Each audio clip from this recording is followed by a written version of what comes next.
Pledge allegiance. Is there a limit? Pledge allegiance to the flag of the United States of America and to the republic for which it stands, one nation, under God, indivisible, with liberty and justice for all.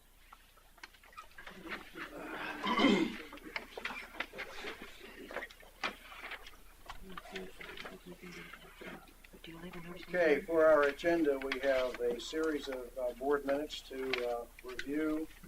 President's remarks, General Manager's report, presentation from Jack Burbidge, Dog Park update, Ray Unger, Elections Committee update, Judy Butler, status of delinquent accounts, assessments, Food Guns Act, Bylaws, Resolutions Committee, and F04 review, Dave Stevens.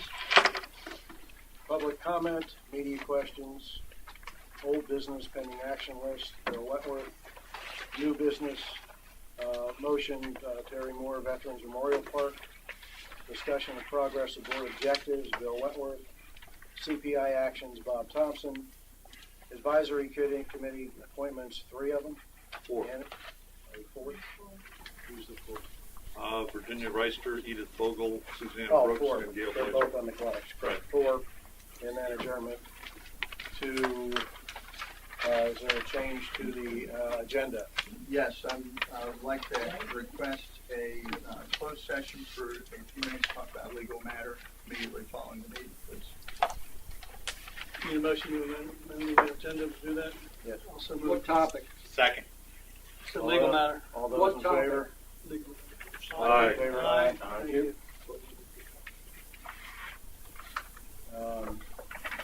Any other changes or adjustments? Do you have CPI actions? There are no CPI actions. Move that we remove the CPI actions. Do I hear a second? Second. All those in favor? Aye.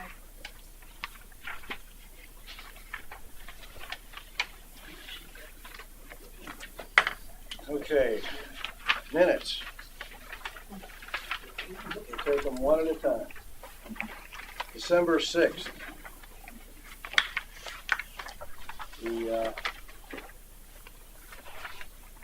Any changes or adjustments? Mr. President, just a general comment on all the minutes packages. There are grammatical mistakes in them. They are in the process of being corrected. So what we're really concerned about is content here. It's content. Good enough.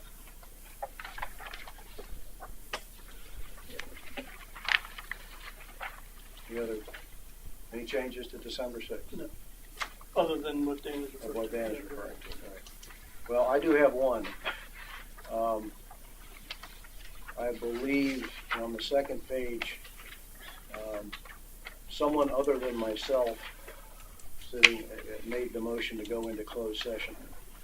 I'm not sure if it was Dan who made the motion and someone else seconded it, or perhaps Ray made the motion or someone, but it wasn't me who made the motion to go into a closed session.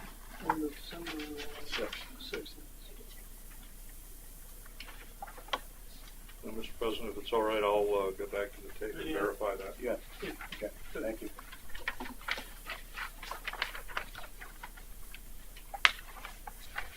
So do I have a motion to accept the minutes? Second. All those in favor? Aye. Aye. Opposed? December 20th, regular meeting, any changes or adjustments to that?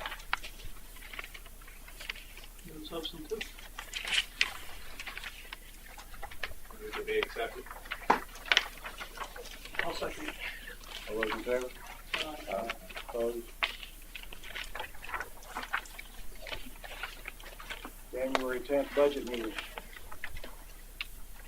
Any adjustments to that?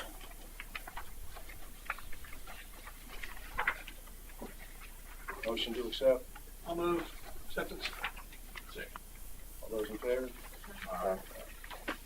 Opposed? January 11th, underneath public comment, where it says none, you need to insert a topical fire department topic.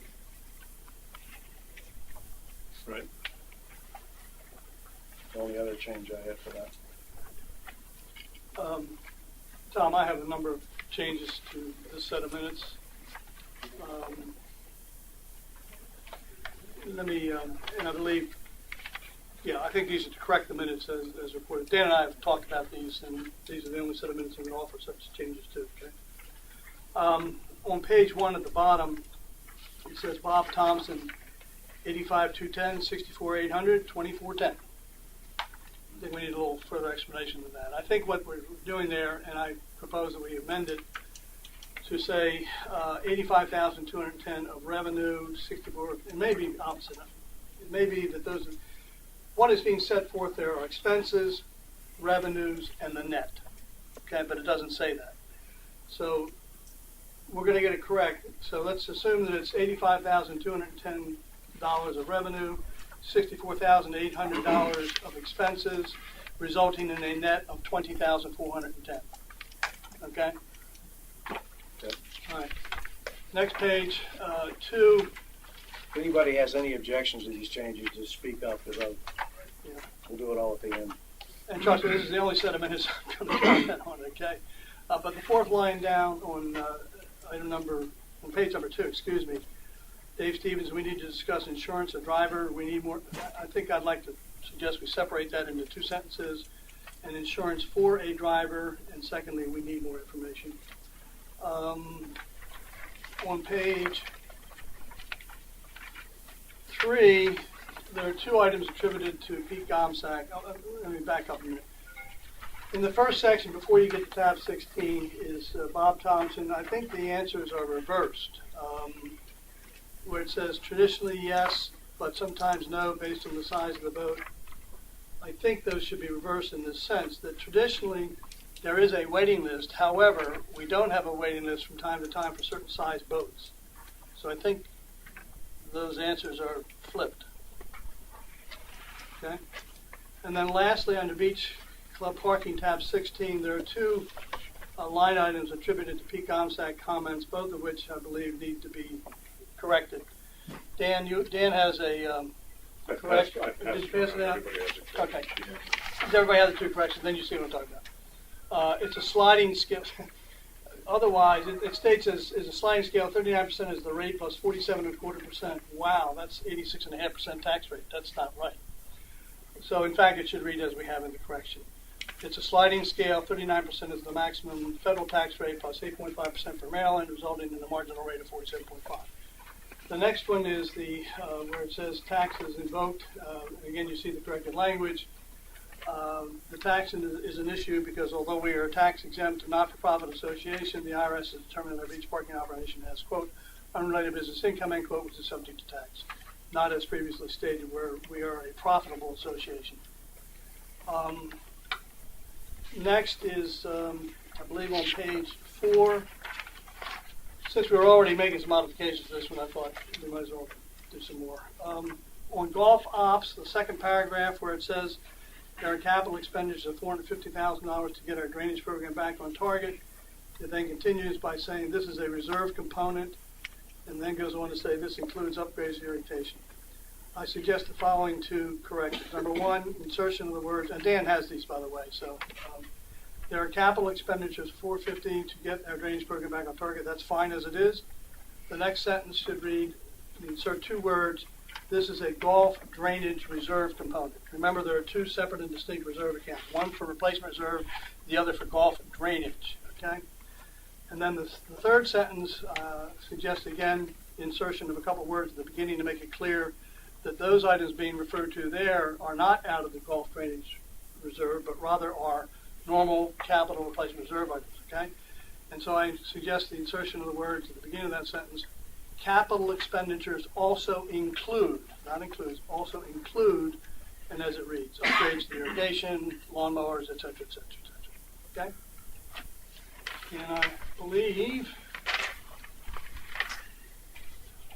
one last item, since we're about it, page 6. Sorry about that, guys. But it's 7 sets of minutes, and I'm only commenting on 1. At the top of the page there, first section where it says Pete Gomsack, I respectfully disagree. I believe correctly it should be stated in the second sentence. It states now, if we build it, we are broadening our offerings. I don't know what that means. I believe I said if we are to be successful, we have to broaden our offerings. And those are my changes to the minutes.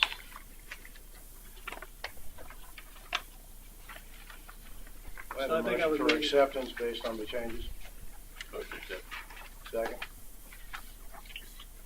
Dave, okay. All those in favor? Aye. Aye. Opposed? January 17th.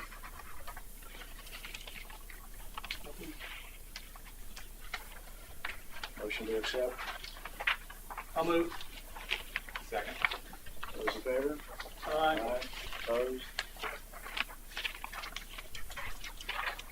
The February 8th, 2012. The 2012 changes noted, sir.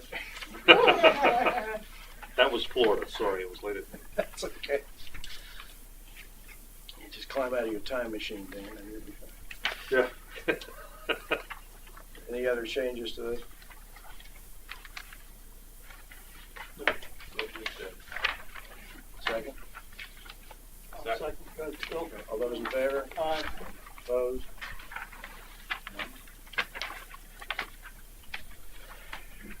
February 21st, regular meeting. I'll move acceptance based on Dan's opening comments. Second. All those in favor? Aye. Opposed? No.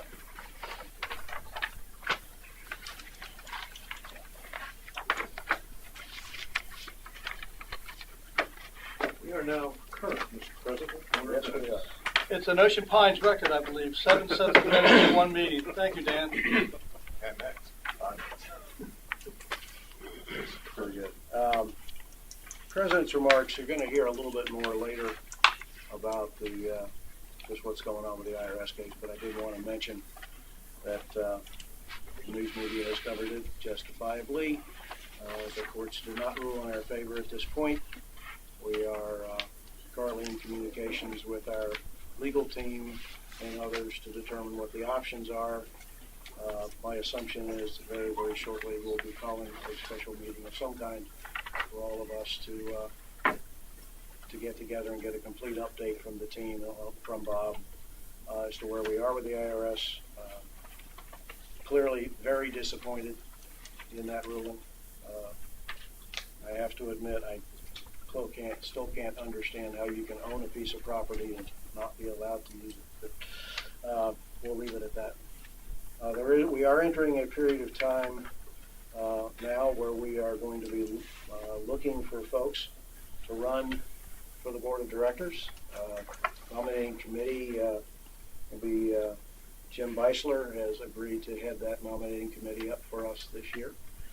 I just wanted to say to the public and the folks out there that while we sometimes sitting around this table don't always look like we agree on everything, we shouldn't agree on everything. We should not always have everything smooth and calm. We should have some energy around what's going on. I have found serving on the board to be energetic, frustrating, and also very positive. I think other members of the board would probably tell you the same combination of things. But it is an important position. We highly request that members of our community think about stepping forward and serving on the board and running for it. As I said, Jim Beisler will be heading that up for us this year. And I just wanted to open the doors for folks to join the crowd. Okay? Dave, you want to add something?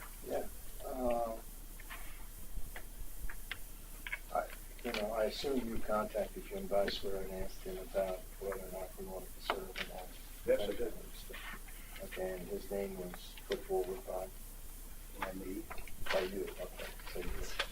Okay, are you going to follow our bylaws and ask for confirmation or the consent of the board? Okay, I'll ask for consent to the board.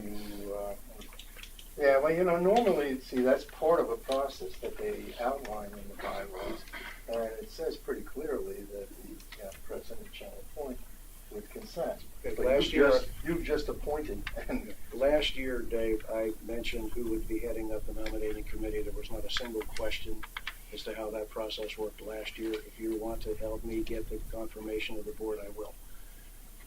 yeah, Do I have the want our confirmation of the board? Is there any objection, anybody on the board? I would move that the board confirm Jim Beisler as the chairman of the nominating committee. Pleased to second that. All those in favor? Aye. I Opposed? abstain. Thank you. Okay, general manager's report. What was the vote? 6-0. 601. Actually, I'm going to request a adjustment in the order of the agenda, folks, if you accept it, to move Jack Burbage's presentation up in front of the general manager's report. Any objection to that? Okay. Jack? Thank you. My name's Jack Burbage. I'm here with my son Todd Burbage, and we're here to make a presentation to you. I've got some there's different sizes, but I think there's enough. I know there's enough for everybody. But there are, if you could pass that around. What we're currently passing around are a site plan, a preliminary draft site plan of a medical campus on Route 589 out here on the 30.9 acres that we own across from Frank Lynch's office that you all, I think, are familiar with. Yeah, they're all the same. It's just different sizes. Yes, sir. Yes, sir. Trying to confuse? No. Okay, you want to start over as where you are here now that we've got the papers passed. Okay. Go ahead.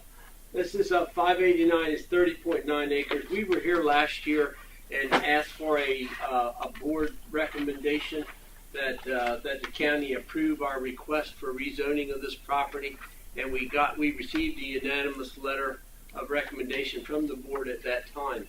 We're back again because that was some time ago, and there's new people and a lot different, and we wanted to request another letter, if we could, that you would write to the Planning Commission for recommend that you're in favor of this plan in its preliminary form.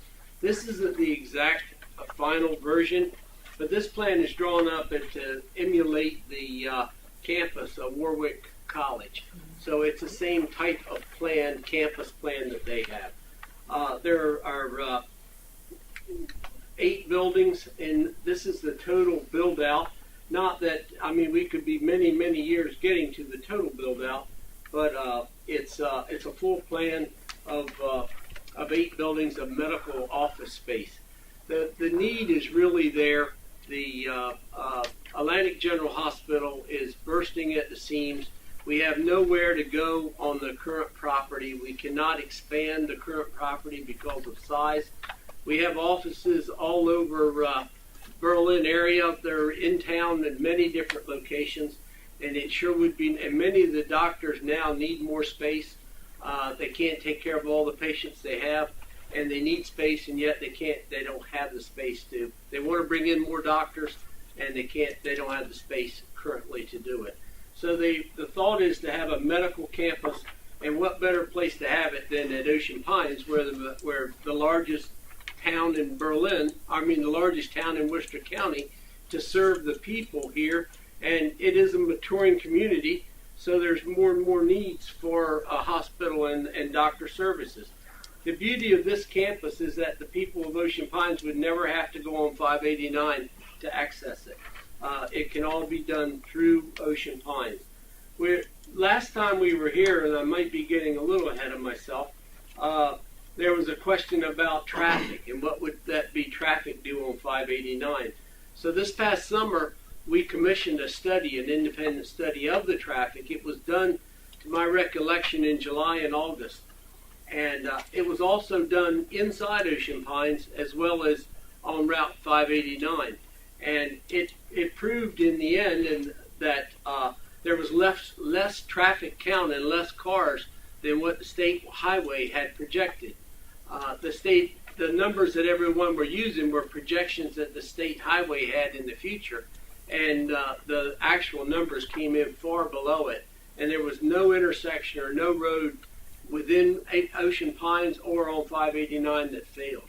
No intersection failed after the actual traffic study. In addition to that, I had the pleasure to talk with Chief Massey just again today, and he's very much in favor of this plan as he was before, because it gives him another exit out of Ocean Pines in case of an emergency. We have a deeded right-of-way all the way from Prince Edward, King Richard. Had a brain jam. But from King Richard, we have a deeded right-of-way from King Richard all the way to 589 through the Steen property and, of course, down ours, that we can put a 50-foot right-of-way, so we'll have a road going out there. We have before, and as far as I know, it's not been rescinded, we have a right for a stoplight on 589 so people could turn right and left, easy access out of it as they get there. There's a great need. Also, we also know there's a great need for jobs in Worcester County. In our thoughts, just preliminary thoughts, that it will create 300 new jobs, and they're medical jobs. So that will be well-paying jobs for people. Plus, it will bring in a lot of doctors, a lot more doctors that we need. There's a lot of doctors now that don't service right here. And there's a shortage of many different types of doctors, which the campus would bring everybody together, and it could be a real medical center for the area, which would be strong. Let me see what else I might have missed.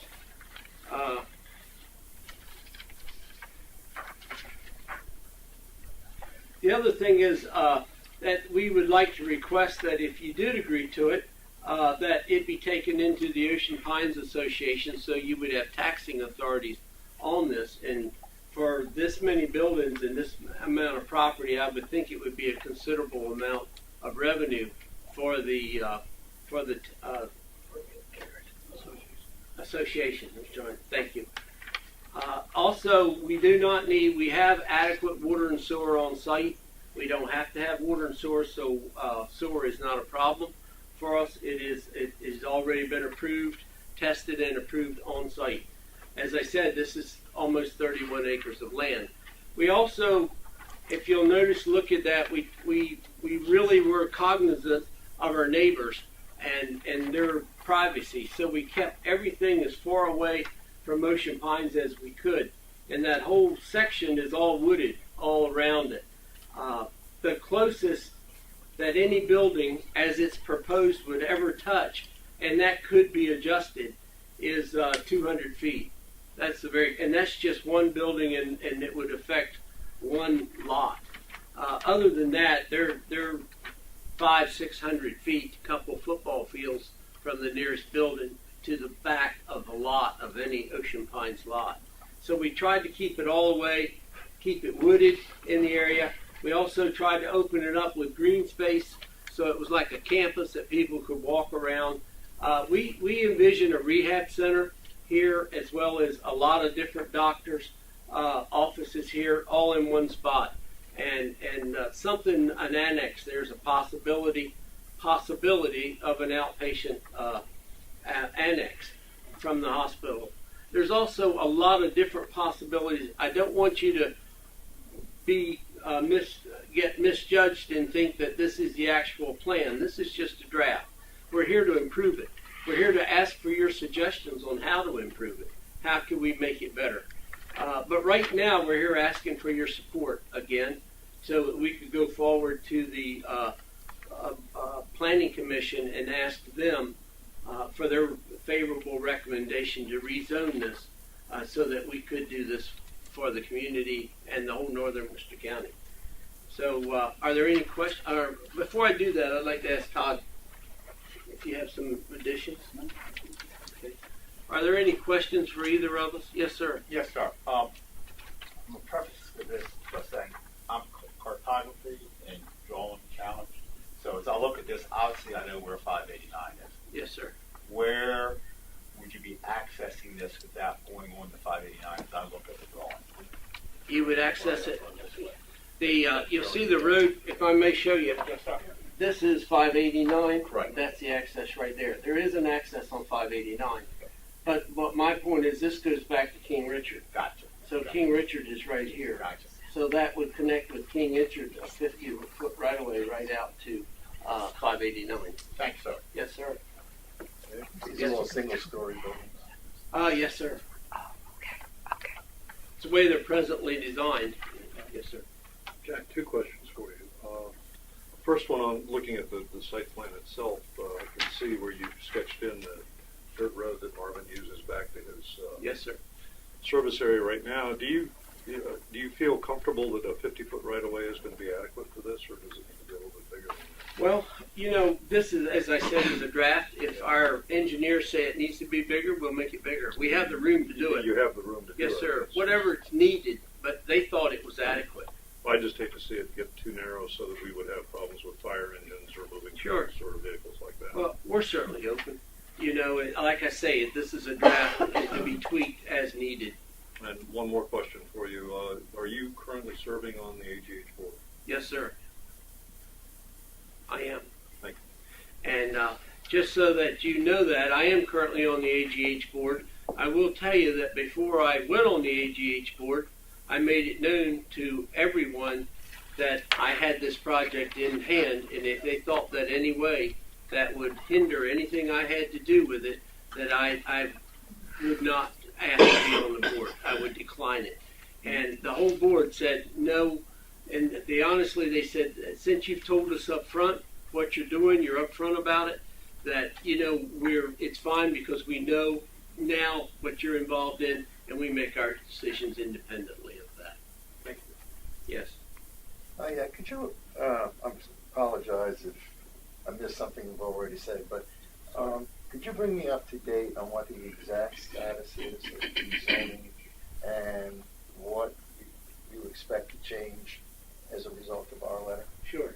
Well, right now it's ag, and it's agriculture, and I don't think I have to tell you that's probably the least desirable zoning. I mean, we can't get a farmer to farm it, for it's so small, just to try to keep the weeds down. So it's not farm. It shouldn't have been farm. Marvin Steen has residential, as you know, on one side. Across the street, there's commercial. There's there's Ocean Pines on two sides of it, and yet it was zoned. It went through a rezoning, and the commissioners at that time decided to keep it ag. It's definitely not ag. So we're saying we're asking to move it up to commercial so that this medical complex can be built. The reason I ask that question is because I'm getting this powerful sense of deja vu all over again. We've done this before. I see Bob nodding his head. So basically, it has not changed. It's still agriculture. Now, was a previous request made and denied, or is it? No, sir. The previous request was made. It got before the board, and we withdrew it. Okay. We withdrew the request. It was not denied. No, sir. We withdrew it, and I'll tell you why we withdrew it. It's because there was a lot of controversy about the highway and the traffic counts and what that would be. So we withdrew it so that we could spend the summer studying the traffic counts to see what they really were, so that nobody had to guess, that they could have actual counts. Now, the traffic studies, when you did these, I need to know a little bit more about what you were envisioning, because I'm sitting here looking at another entrance to Ocean Pines, is what I'm looking at. Correct. On that road. So did they study the number of people that would use that road as opposed to the south entrance to get into southern Ocean Pines? Mr. Carey, I think so, but I don't want to tell you exactly. It's in the report. I could certainly get that information for you, and let you know whether they did or not. But I think they did, but I don't want to say for sure. Because we asked them to study the effects of it, not just everything. So, when they studied King Richard, that had not, that was the people coming on that road through Ocean Pines, and that's what that traffic count indicates. So I feel sure they did. And what they also did, the state, when they made their estimation of the amount of traffic was on that, was after all the improvements were done to 589, which are actually now 15 to 20 years away From now, right. from now. So the numbers are going to be considerably less based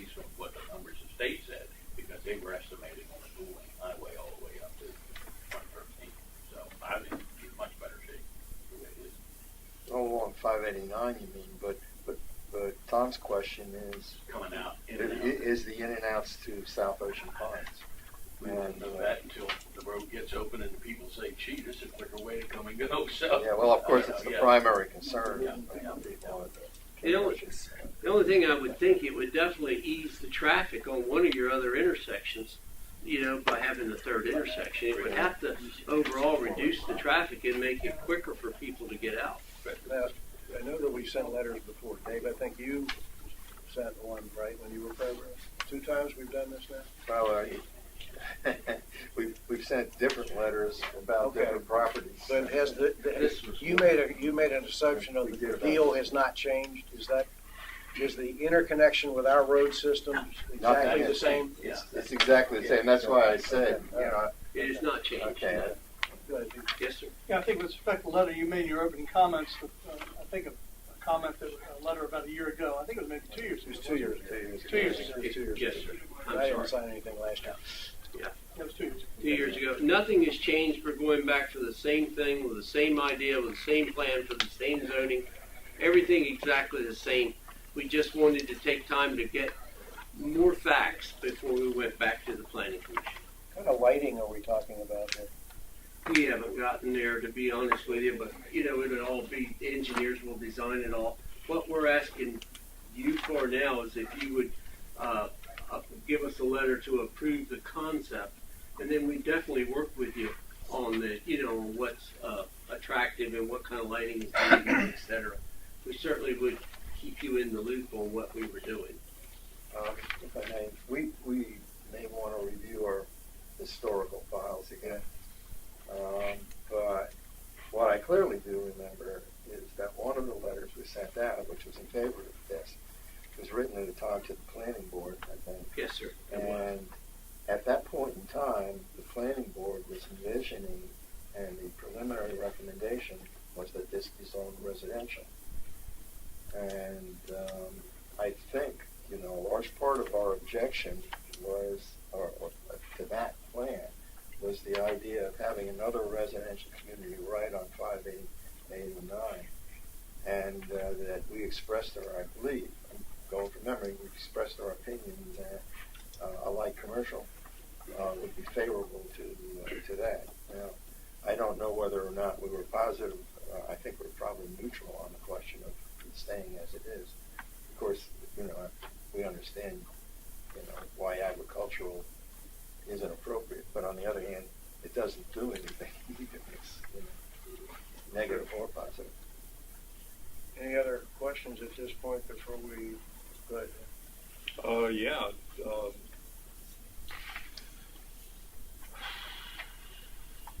You made the comment, Jack, about bringing this piece of property into Ocean Pines. I'm not really sure of that process. I went through it to a degree with the gentleman who owns the property right behind you and bringing his 60 lots close to Ocean Pines. But I don't know if that subdivision has actually been executed or not at this stage of the beginning. I don't think it has. I think that's still We'd up have in the air. to, So what I'm suggesting here, gentlemen, is and lady, is that I would be more than happy to endorse the project because I think that the health center concept is extraordinarily important to Ocean Pines. But I would want a letter of intent from you folks coming back the other way, saying that you very definitely want to become a subdivision of Ocean Pines and understand that you would be subject to a business level of assessment if you so do that particular move. I see so much synergy between the two. Well, that's You what know, I'm to me, saying. It doesn't just stand alone, you know. Yeah, it I'm doesn't just stand making it alone. a two-way Sure, street, Jack. Sure, I That's all. understand. I concur with your thoughts. let me propose these next couple of steps. One, we get the letter you just referred to, Dan. I think we do need to have some confirmation to that. Secondly, I want to dig out the letters that have been written before. I'll work with Bob to draft a draft of the letter. I'll share it with the board, and then we can make a decision based on that draft once we. I, for one, am not in a position to say go write a letter today because I don't remember what we said before. I am not against the idea, but I want to draft something that everybody looks at. I'd like to see something that the traffic impact on all of Yeah, I've asked for that, what looks like. What was the time frame on this? I mean, there's a lot of hoops Yeah, to there's go a lot of through, ifs, but- ands, and buts. I know if it went along with need, it would be tomorrow. Yeah. But you know how slow processes work through the county as far as approvals go and all. But we are going to constantly work on it. I mean, it's going to be an ever ongoing project that we won't stop on. Because after we get the planning commission, if and after we get the planning commission approval, then we have to go to the commissioners, and ask for their approval. And then after we get that, then we go into the design process. What is the date of the next step with the planning commission? It's coming up next month, first part of next month. First, okay. Yes, sir. All right. Couple That's weeks. pretty- Couple weeks, 2 weeks. Couple weeks, All right. yes, sir. What is the, I don't know about the synergy, I'm trying to think of the right word, the connection between you and the Morvenstein development in terms of timing? I mean, I haven't heard any update on what Morven's plans are for some time now. I don't know. I don't know because, I'm not involved in that in any way. I do know that Marvin was kind enough to give us a right-of-way a deeded right-of-way across that property so we could connect into his. Okay, so I mean, that road still has to be built through his property. He's got the Yes, right sir. of way to that. And, But he wants this as much, he wants this well, I know as that, well. yeah. I know So that. I'm sure that it would be built in a timely manner. Just that 2 years is a while, and we haven't Well, really it's- discussed it since then. Dave, that discussion goes back quite a while to when Marvin Steen was actually working on his 60-unit subdivision. Right. And this road, Mr. Burbidge had owned that property at that point in time. And so the discussion about this right away in this particular exit route to Ocean Pines and about 3 different other properties down there has been going on for some time. Sure. This is not something that these folks are going to walk away from. No, but I think we need an update, from all of the parties that are involved. Well, I'll be happy to call Marvin and message him. No, We can I find know that his out. phone number. Okay, Jack, thank you. Yes, sir. Appreciate it. And thank you for Appreciate your it. time. Thanks for the opportunity. If you have any questions, feel free to call me. Thank you. Thank you.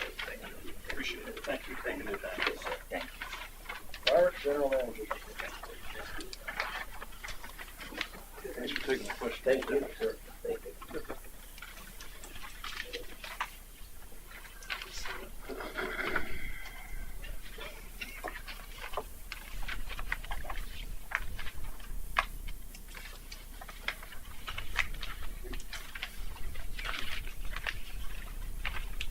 All right, just a quick update. We have a packed house, so I'm going to go through it relatively quickly. Let's talk about golf. That's at the top of the list right now with a lot of questions. I wanted to point out where we are with the Golf Greens project. Immediately following the board meeting last month, we submitted to the county for approvals, and we received those approvals.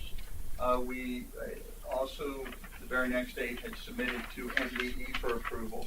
There's when you submit for this type of work, when you submit to the MDE, there's a 30-day process from which they have to post for this type of project. So we did that immediately. That's winds up at the end of this week. We started our tree. Yes, sir. MDE is Maryland Department of the Environment. Oh, I'm sorry. Yes, Maryland Department of Environment. And there's a posting requirement for any of these type projects. So we did that immediately following the board meeting. We started our tree removal. If you all remember, we talked about a three-pronged approach. One of it was tree removal.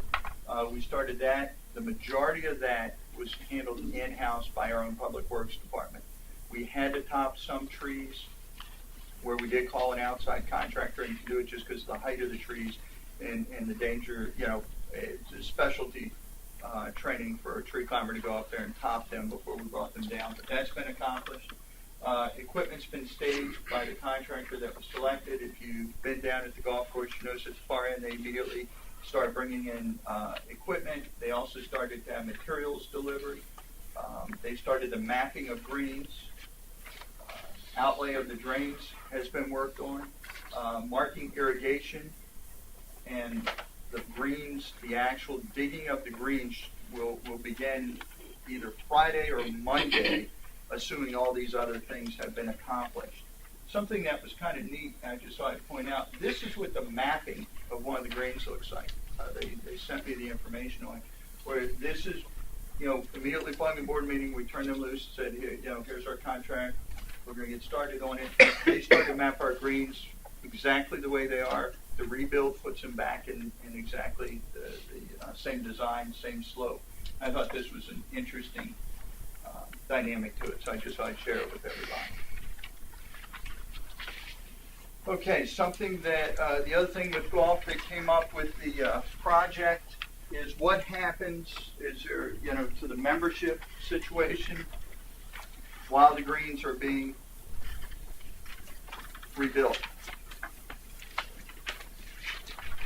And what, talking with our Casper counterparts, we came up with a solution.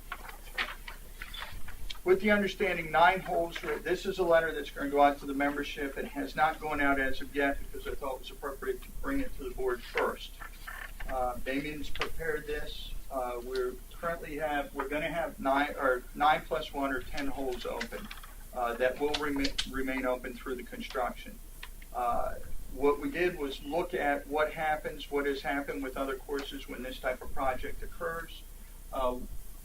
In many cases across the bridge, when you do this type of work, the course just gets closed. There's no reciprocal agreement.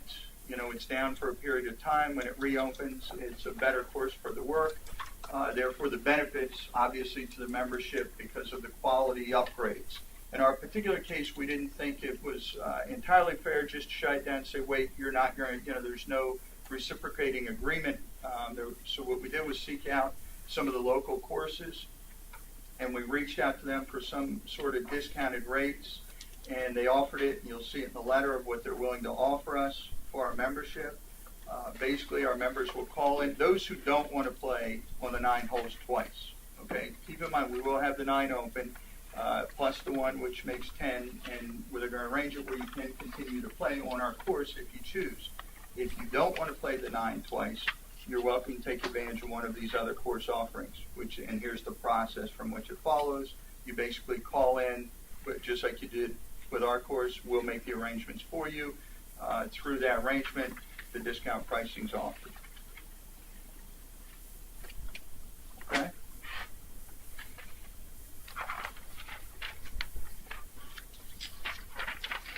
Some other upgrades I want to talk about. Sports book. They look good, too. Yeah. Yes, sir. I have a question. Yes. Does Damien or Casper have any feel, I realize it's all weather sensitive, feel for when this first 9-hole project will be completed and available for play? The goal is trying to get it ready for play by June 1st. Give or take a week or two based on conditions. It could be a little sooner, it could be a little later, just Mother Nature. If the weather stays the way it is, we're going to be able to accelerate that. If the weather goes against us, it just gets too wet, it's going to slow the process. So if we target a June 1st, but we can move it one way or the other, based on weather conditions. Now, the other thing with the membership that, as you look at that, please understand, our memberships, at least for the majority of the current members, expire April 30th. New year begins May 1st. If you recall last year, we started you can join anytime you want. Your membership starts instead of being May 1st every year, we've said if you want to join in June or July or August, that's when your membership starts. So with some folks, I would encourage people, if they have any question, I'm not sure why they would with this type of investment, but if they were to have a question, don't renew the membership May 1st. Wait until June 1st or July 1st, if that's a concern. Yes, Mr. Stevens. Yeah, it kind of fed into my question. Mhm. How long what's the expiration date on this letter? How long is this letter cover? I mean, like you say, there's 2 periods that are affected. There's the immediate period right now where the members have already paid. So concern. Concern. It's one thing you have to issue. And then the second period comes for next year and during the next winter time. So, I mean, is in fact this letter valid for? We've made these negotiations for the current period, the front 9 holes. Okay, so just the current period. So that would be through June 1st or thereabouts. Or thereabouts. Whatever. Yeah, now, assuming, and Mr. Stevens brought up a good question there, if someone expires April 30th, May 1st begins the next year, and they don't renew, let's say they want to wait until June 1st or July 1st, they won't get the preferential rates as a paid member. They will get whatever the rates. Correct. Okay, so as long as you're a paid member, you will get these discounted rates. Okay. But on the other hand, if the let it expand, so they'll lose a month in June as a preferred, but then they re-up. Now, as they re-up, okay, whenever it is, I mean, is there going to be another sheet of paper that's to be prepared, which will tell them what they can expect in their coming year, the year that they're actually re-upping for? Is there, for the winter Yeah, For the back downtime? nine, I think he's referring to. We can certainly try to negotiate now. The challenge is, I mean, we can do that. Here's what I would say. The majority, I don't want to throw numbers out. Here's what I can tell you. When we go to winter months, golf is dramatically reduced, and it's also dependent on weather. So I would be somewhat reluctant, unless directed to negotiate now for what could be in the future when a lot of it's weather. We're going to do it through the winter months. We'll be able to start the project earlier next year, so when we don't bump into our springtime. So I'd be somewhat reluctant to say we should negotiate now for a contract during winter months for the back 9. Does that make sense? Yeah, no, it does make sense that it would be difficult to come up with exact numbers, but at the same, perhaps it has to be in the form of saying, look, we intend to follow the same process, and we will negotiate rates as well as we were able Yes. to. Dan? Yes. 2 quick questions. First one is, do you have a target start date for the back 9 at this point? At this point, it will be the first week of December. That's a target. I said target start date. Yeah, I I was know. very careful about how I worded that. Thank you. And the second question is kind of more interesting. I want to compliment you and Damon on setting up these 4 options. I think they're very good ones, frankly. Is there any cost impact to Ocean Pines with respect to these options, or are these in fact just a reciprocal price negotiation? Yeah, this was we So negotiated. we're not shelling out the difference in the. Correct. Okay. This has no revenue negative impact with us. That's out of pocket. that's correct. Thank you. Yes. Bob, it's my opinion, I would encourage you to not address the future right now. Let's just let this stand on its own with respect to this particular 9-hole project and let time pass by. And instead of making any kind of commitment or promise, let's hold off on that until we get closer to the end of the year. I think the fact that people who may renew their membership in July, it will be anniversary date, obviously, July to July, would see what we've done regarding this current 9-hole project. You also may have different negotiations with different courses next time. So I, for one, believe we ought to just simply put that off until the future, and when it gets more timely to address and communicate at that time, rather than jump into something, try and firm something up right now. That's my opinion. I heard 2 things. I didn't hear that the letter for the July re-ups or new members would have specifics in it, but it would be generically, we're going to follow the same approach, which doesn't mean you have to pre-negotiate or any of the pricing or commit to anything. It's just be aware that we are going to be doing the back 9. And the other thing that I would suggest in this letter, I think you ought to be very clear. While it says in the last paragraph, while the front 9 is closed, our lottery will be enacted. I think this letter has to have the timeline in which it is in effect. Somewhere in here, it's got to say this letter will be in effect until.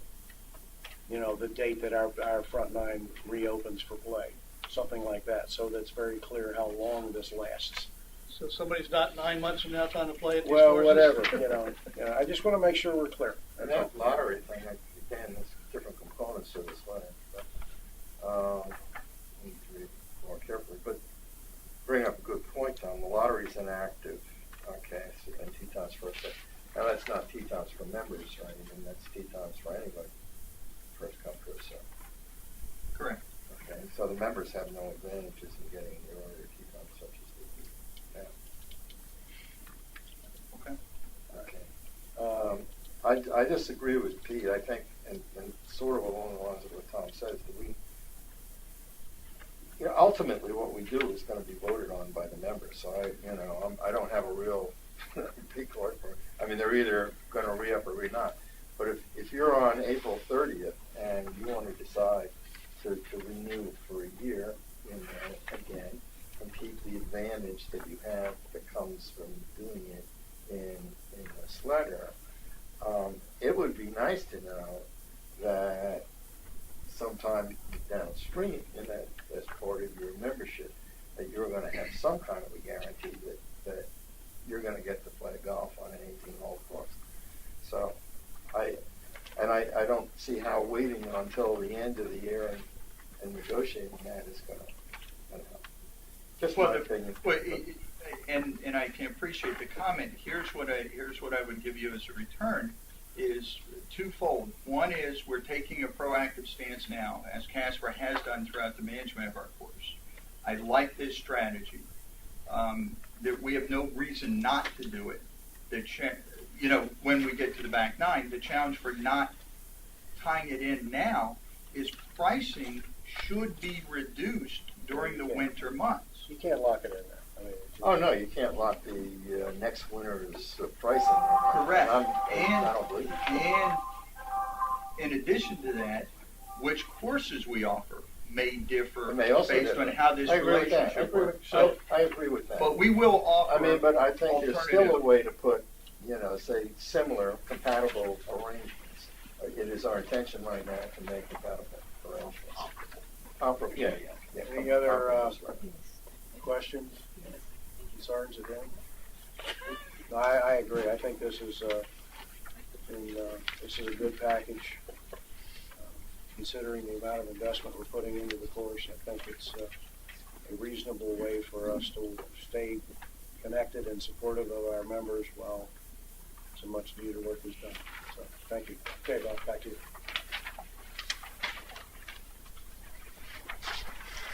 Sports Court, around Sports Court pool, we've had a lot of concerns, questions expressed about how dark it is around there when you come out at night. The pool is open. Okay. We have put some lights up, and I point out that the time of year and the time of year only, we were able to take advantage. We had some light poles, and you notice we pointed to them, and it was going to be hard to see on the screen. These were light poles that we had taken from another area a few years back, and we kept them. They were saved at Public Works. So there was no cost for the light poles. The only cost was for the new bulbs and the wiring needed to make the connection, which also included boring. I don't have all the final cost to it, but it's relatively small cost to put these up because our guys did all the work, with the exception of the boring. And two different angles of it. When you go out there, they're hard to see because they're the brown colored poles, and they just kind of blend in, which is the goal with the light poles. But excited about that. We've had some real favorable feedback on those already. Speaking of lights, before you get into facilities, I take it that the Northgate Bridge lights are in the process of being replaced, the ones from the city. They are not. I don't know where you get those big white globes, is what I'm asking. Okay, that's a fair question. We have not replaced those. Trying to find the matching. Here's what happens. You can we've done some research on it. You can potentially find a globe, but the mount that it's on these are old dated. They've been there forever. You cannot find, so you have to replace the whole unit anyway. If you replace the whole unit, you stick to those type of globes. We're looking at some alternatives. We've looked at some potential changes, knowing that whatever we do is going to draw fire from one side or the other. So we are looking at it. We are going to come up with a a plan of attack of how to replace the lighting. It probably will not be the same globes. Does that answer your question? Just run it out on the street before That's fine. I've already had calls, which is interesting, so. Okay, just a quick facilities update for everybody. Following the board meeting, we began development, at last month's board meeting, we began development of the scope of work as we said we would. Had a meeting end of last week just to keep the facility planning group, the four of us, all on the same page with where we are and just kind of keeping things rolling. It's our intent, and I have a copy of the posting that went out.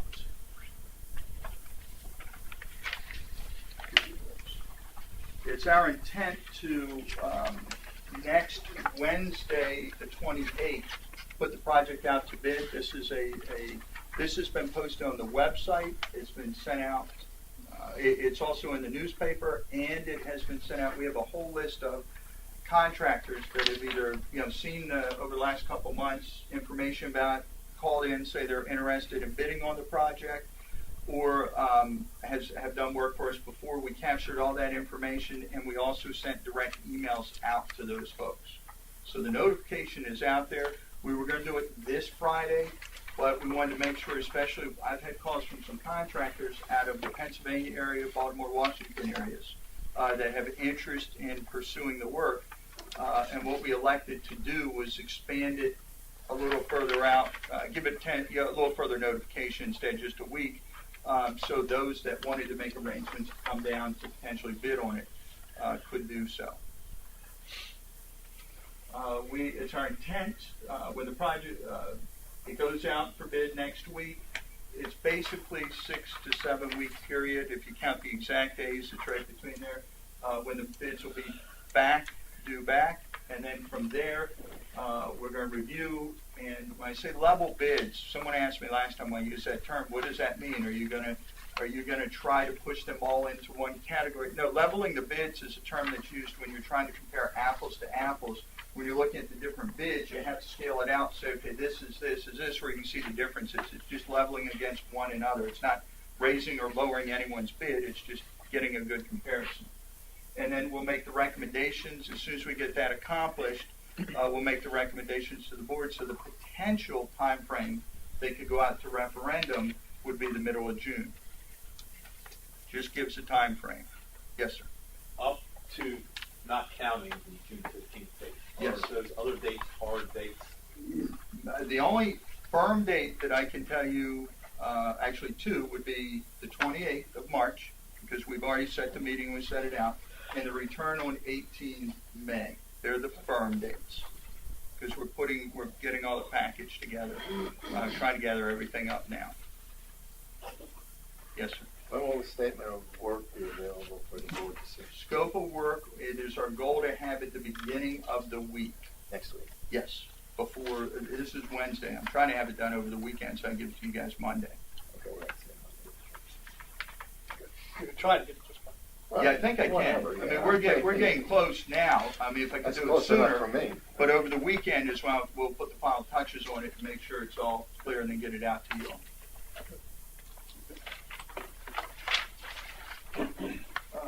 Around the Pines, just some quick updates just to keep you all in the loop. County Commissioner funding request went in. Mr. Curry and I went down. I think he had a great experience standing in front of the County Commissioners requesting money. Assessment bills were mailed out. Website, we're working actively, have been meeting with a number of different companies. When I say we, Teresa Travatelli's taking the lead on that, our marketing department. She's doing a real good job looking at all of them. It's been a very interesting and eye-opening experience as you hear the differences, what they can offer, what they can't offer, and the price ranges. So that we're definitely working through that. Something new that's coming to our lobby, we're working closely with Chop Tank. Everyone knows that we accept bill payments here in the lobby for Chop Tank. And we have a lot of folks that come in and do that. And what happens, people come in an envelope with their check, their bill, they drop it in, and then someone from Chop Tank drives up every day and picks them up, takes them back for processing. They have a new kiosk program that they're doing, and our locations will be one where you come in with your check, you put it in the machine, it instantly credits your account, it prints a receipt, and you're good to go. It's immediate processing. It's a pretty neat, from what looked like it was a pretty neat setup.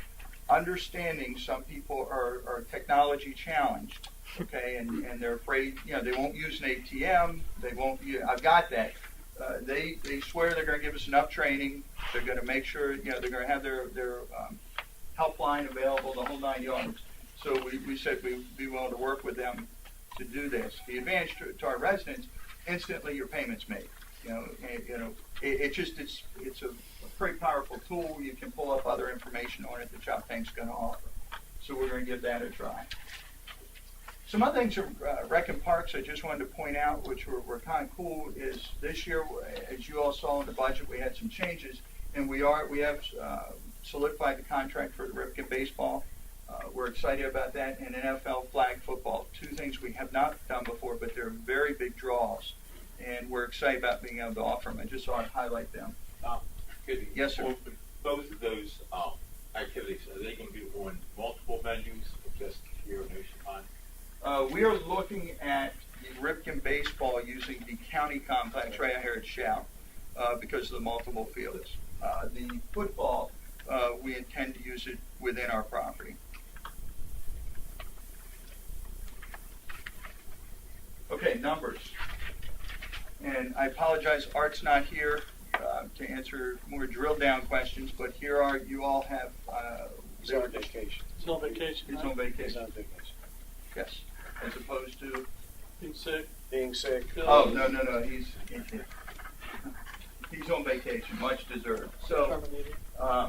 we are, it basically, you guys see this every month. You've had it since Friday, the financials, most of you had in more detail. But we're still running a overall positive variance of $25,495 for the operational leg of the school. That's it, short and sweet. Questions? Mr. Unger.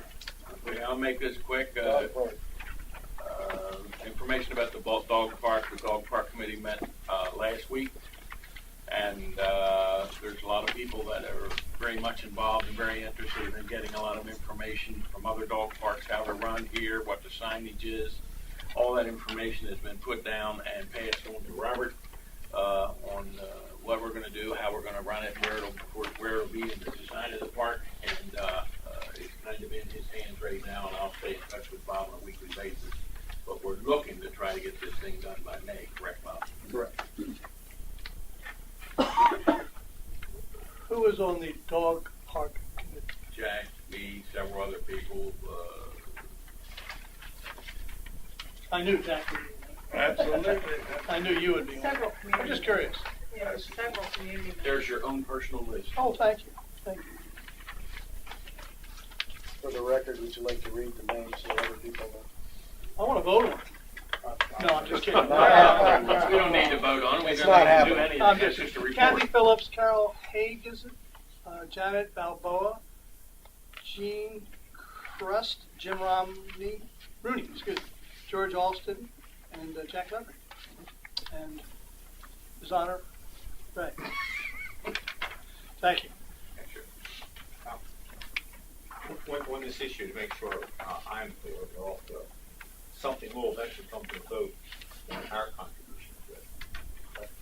Yeah, That's we right. will, already voted. we are Or still, have we? No, it no. is coming. We will have a formal presentation, let me answer from Bob, Yeah. on what the design is, how it's going to be managed, all of that. Correct. We have one last step the board has to do for us to authorize our half of the money and all of that, okay?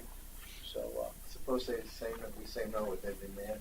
I think so. All dogs I'm in your not front sure. yard. Some of them have quite large dogs. Your I home will know. then become the dog park.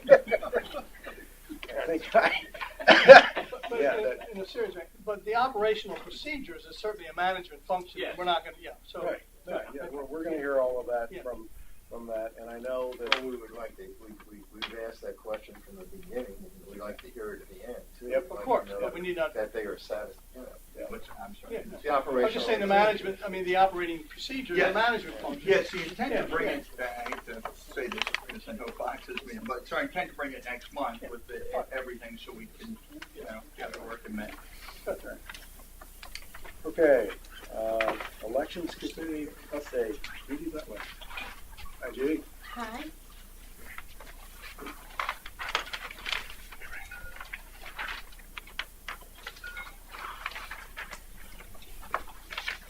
Can you bring that up, Bob? Working it now. Okay.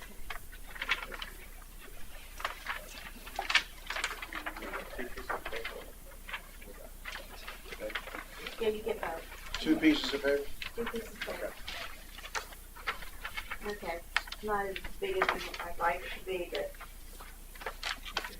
these are the hard dates for the election committee. As you can see, May 10th, that's a hard, fast date by the bylaws, so that's the deadline for the candidates to apply. Then we send a letter out to the candidates, and the candidate eligibility is confirmed by Secretary of the Board on June 1st. Signs can be posted for the candidates. June 8th is a tentative, actually. That would be candidates draw, and that could change if we don't have enough candidates in May. The board has the option to extend for 1 month, actually to the 3rd for the resolutions MO6. It can be extended to the 3rd Friday of June, so June 16th is the alternate date for candidates. And then in that case, we would have the candidates draw that day. Candidates forum, we can't quite set the date on that. Our buildings are pretty busy, so we're having a little bit of a challenge here trying to get a space and a time. So the eligibility deadline for the members to vote will be July 6th. That's also by bylaws. Then we'll have the mail out of the election ballot, which will be the next week. And then, of course, ballot deadline will be August 9th. Counting will be August 10th.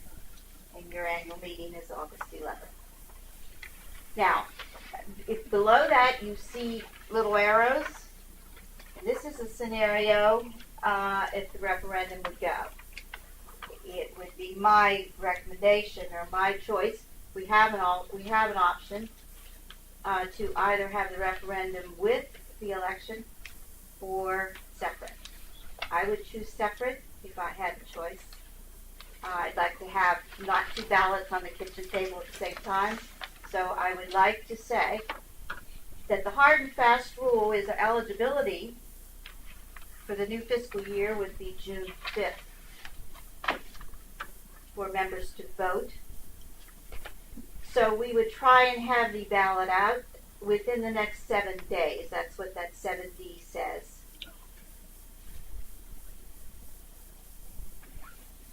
Then I would like to have, now the dates for referendum beyond the eligibility are the choice of the election committee. So it would be our choice to have the deadline no more than 30 days, the voter deadline, to have the ballots back to us, no more than 30 days. So it would be my choice to have it around July 10th, July 11th, somewhere around there, so that the ballots for the referendum are back before we mail out the ballots for the election. So we would vote, we would have the vote counted, say, roughly around the 11th of July. Now that's a scenario if in fact the project goes along as hoped to go along. And of course that scenario can change at any time. The board's obligation in this is that once you make a decision, you have to hold a public hearing. You have to send out the notice of the public hearing 15 days prior to the public hearing. And that referendum, of course, would demand a question with a yes and no answer. And it would have to contain a description of the proposal. Okay? Any questions? The referendum is, of course, a majority vote. Thank you, Judy. You're Thank you, welcome. Judy. Appreciate it. Good job. Thank you. Status of delinquent accounts is a carryover from the last meeting. Pete? Does everyone have the report? Yes, I did. Hey! All right. At least I did. Okay. Let me, even though you all have had it now for a month, I will go through and highlight, and then obviously entertain questions. But how quickly did you want it, right? Done. Good job, Pete. Thanks a lot. I'm not giving up the duct tape just yet. This is an important subject, although it is one that we spent a considerable amount of time. Definitely going to make a trip. You don't have to answer. Just go. Oh, yes, I can. It's first. Get a hall pass.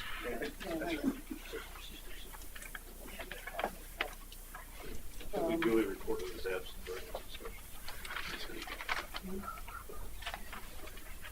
Dave, I have an extra copy.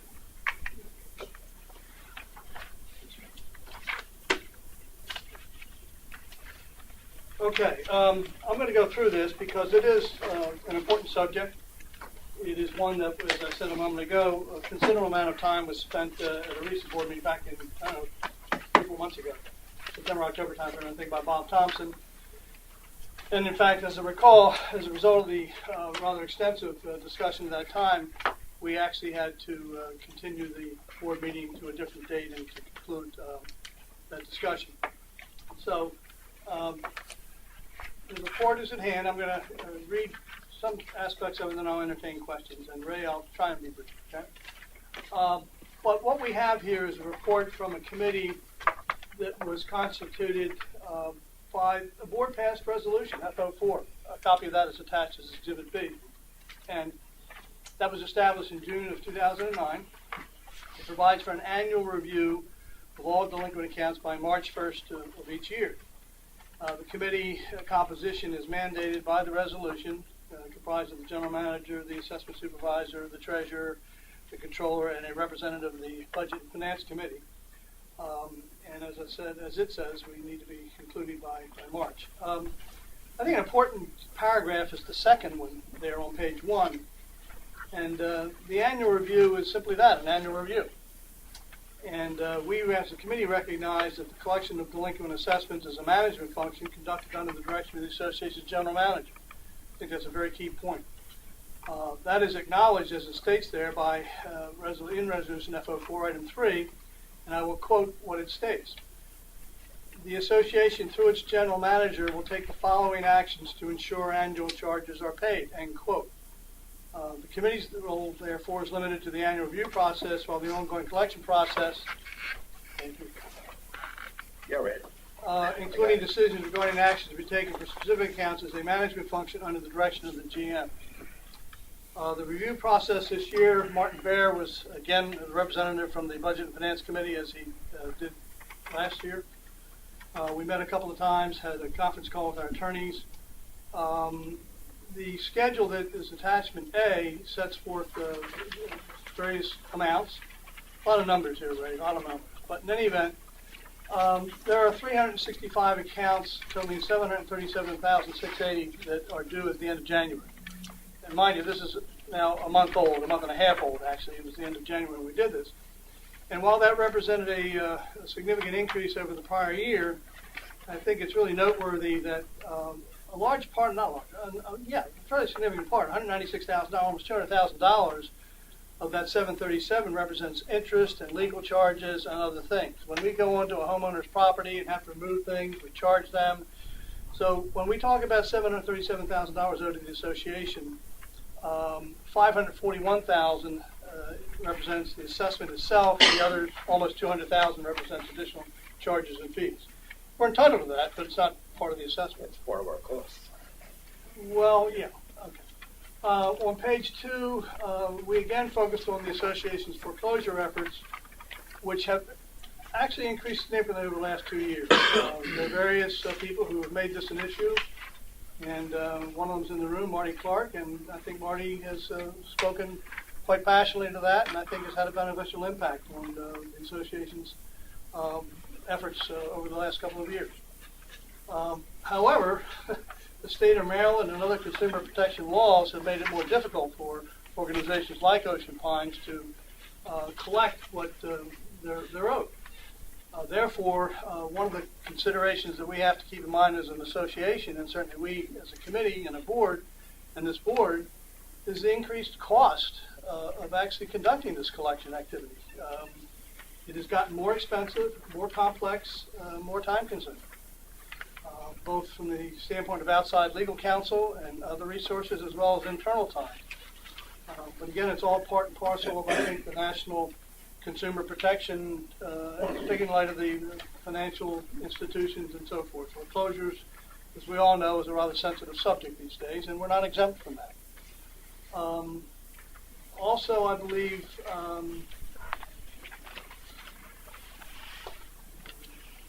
well, that's enough. Statistically, beginning on page 2, and again, it's just a summary of some of the bullet points that I extracted based on the attachment A.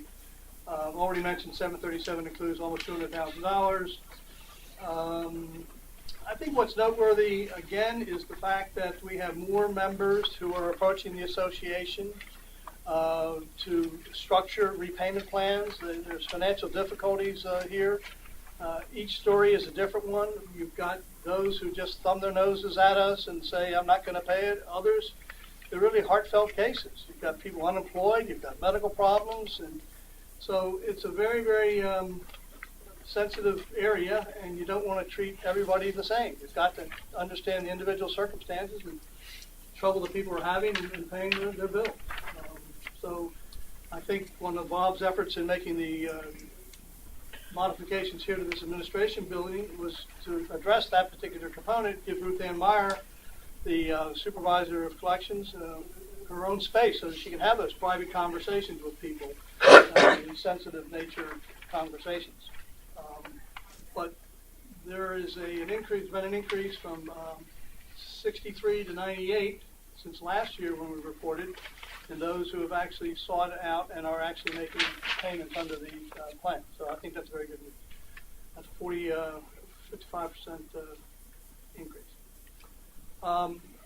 Interesting comment here. I said good news and bad news, and the good news is that what I just mentioned, the current year, in addition to what I just mentioned, the current year's receivable is only up 12%, and 4% of that really represents the dues increase. Dues went up 4%. If everything else stays the same, you'd expect the delinquency to go 4%. So it's up at a much lesser rate than we've experienced in the last few years. So that's a good thing.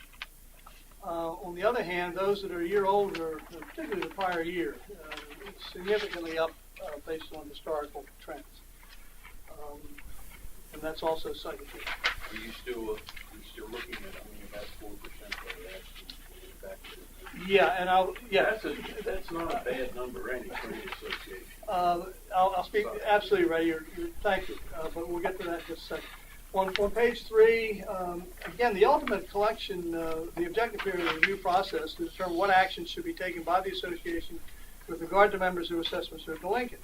It's not our job to go out and collect them. It's not our job to manage the thing, but to review the process, make recommendations to the board. That's spelled out, one of the responsibilities of the committee, make recommendations to the board to change the policy. We are making no such recommendations this year.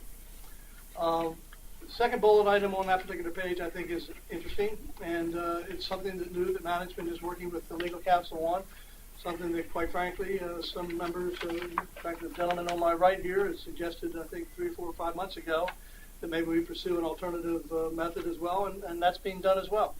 Not throwing out the old method, but supplementing it with a common sense approach in those cases where the individual may have good employment, enough income to pay us, but the property value itself doesn't support foreclosure. So what good does it do us to foreclose on the house and be left holding the bag? So if they've got income sufficient, then we can follow a different approach in the district court.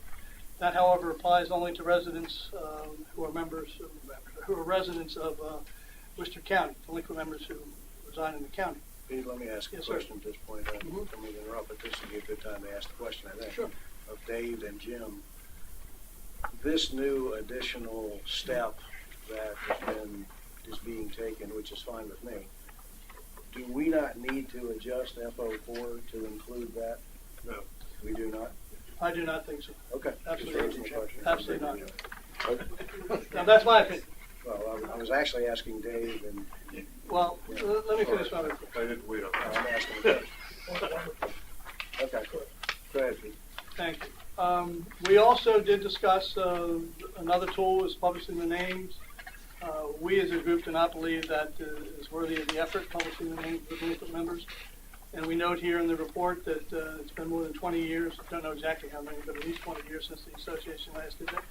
Some people fervently believe we should be doing that. We do not. And I do recall candidates forum last year, one of the election committee questions to the board candidates was that precise question. Are you in favor of publishing the names? And I know for a fact that each and every member said no, they were not in favor of it. So those who were elected and those who were not elected have the same opinion on that particular question. The final paragraph there on page 3, we have turned over some $48,000. This is something that was approved for a collection agency. We've signed a contract, as I believe you all know, with a collection agency to collect those amounts that previously had been written off and no effort was made on our part to further collect those. We frankly didn't have the resources to do that, and so we've executed that contract and turned those over. Now, we give up 30% of whatever they collect. I mean, that's a huge amount to give up. But in the past, we've collected zero because we didn't have the resources or tools necessary to go after these people. These are people who they have been foreclosed on by a bank, let's say, and we were left holding some debt, and yet we just wrote them off and did nothing else. Now we write them off and we go try and get them.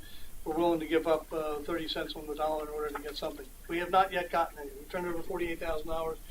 Unless, Bob, there's been some update here in the last couple of weeks, we've yet to see any money from that. But nonetheless, we're not spending any more money internally or externally through legal fees and so forth. So whatever we get is something that we hadn't gotten before we implemented this particular policy. Okay. Sorry, once a case is turned over to the collection agency, okay, can we proceed with other things while they're actively working on the collection part of it, or do we have to wait until they're finished with the collection part of it? We can, and I understand, I'm not a lawyer, but I believe we can, but I'm not sure why we would do that. That would be our undertaking effort to collect something and then turn 30% of it over, because if we're successful, we still have to pay them. All right, yeah. What I'm saying is a case is turned over to a collection agency. Okay, how long do they have a specified time period in which they're working on this case? I don't know the answer to that. I know the contract has provisions in it. Bob, I'll Yeah, let I you believe, further. and I'll double check it for you, but I believe it's 36 months they can work on it after that falls off their books. Okay, so while they're working on it, Phil, let me answer the question more broadly. I think it would be not wise for us to expend the time and energy to go after those when we can better apply those efforts to those that are. I understand that. Okay. It was information for me. Fine. Terry, you again? I can maybe help answer that a little bit. When you turn it over to the collection agency, they'll use similar means. They will they'll look at liens and things like that. They use the same means as Ocean Pines is using. So they're going to replicate it so you're not missing any opportunity. But it's their cost. Yeah, we're not doing it. They're actually doing it all. Right. Pete, I think isn't the key point in that the fact that we have already written off those dollars. So we've already decided, Bill, in-house, that we can't collect them when we turn it over to a collection agency. We've probably already gone through the collection steps that we would normally take before the collection agency gets it. That's a very good point, Dan. But what they We- do, what they do as an agency is they keep going back to it over and over and over again to see if something's changed. Mhm. Whereas that would take a lot of manpower Sure here. would. That's why in my business we do the same thing. We don't send anybody to the collection agency that we have any hopes that we could do Right. ourselves. It's a last shot effort, A right? Last shot, ditch effort. correct. And You answered there's a my cost Okay. there's a cost associated with it. too. Absolutely. Once it gets to that point, you're gonna You're get less spending, money yeah. by definition. By the very Yeah. nature of The it. collection agency, by its very nature, it has the resources to do this Correct, that's exactly. on a high volume basis. Right. So we think that's the right answer. Okay. Attachment A, very simply, one thing that, back to your earlier comment, Ray, put it in perspective. And attachment A, which is page 4, if you see comparative summary of assessments receivable as of January 31st, 2012 and 2011. Again, it's the 737 versus 534, an increase of 203. But backing up 3 columns from the end, the 541,266 is the actual amount of assessments, Right. and that compares with 404. Still up 34%. So it's a third higher in total. But again, the good news is the least increase relates to our current year, where we're really doing, I think, a pretty decent job. Uncollected and collected assessments compared to total annual assessments. This is one thing that the committee thought was really helpful to put it in perspective. And that is, we're talking about that $541,000 relating to multiple years. Only $273,000 relates to the current year, and the other is $165 of the previous year, $65 of 2 previous. But put it in perspective, we have billed during that 4-year period $29,304,000. And we have collected $28,659,000. We've collected 97.8%. We've collected 97.8% of the total assessments over a 4-year period. The committee felt that was very, very helpful perspective. Now, I put that information out in previous reports, but not quite as boldly as this.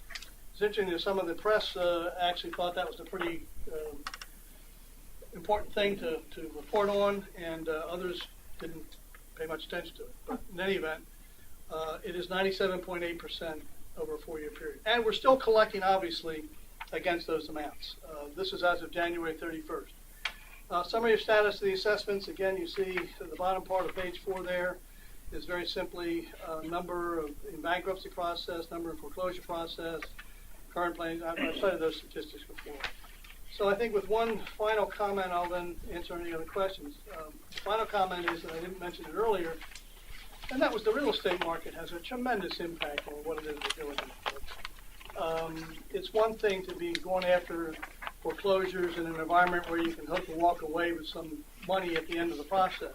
In today's environment, with so many houses underwater, and we've had actually experiences where foreclosures have resulted in no willing buyers, and we don't know how much we're going to get. There's just such great uncertainty about what you do when you foreclose that you better think very carefully about how much you spend and what you do to collect those, because you may feel very good about doing what you're doing, you walk away with nothing.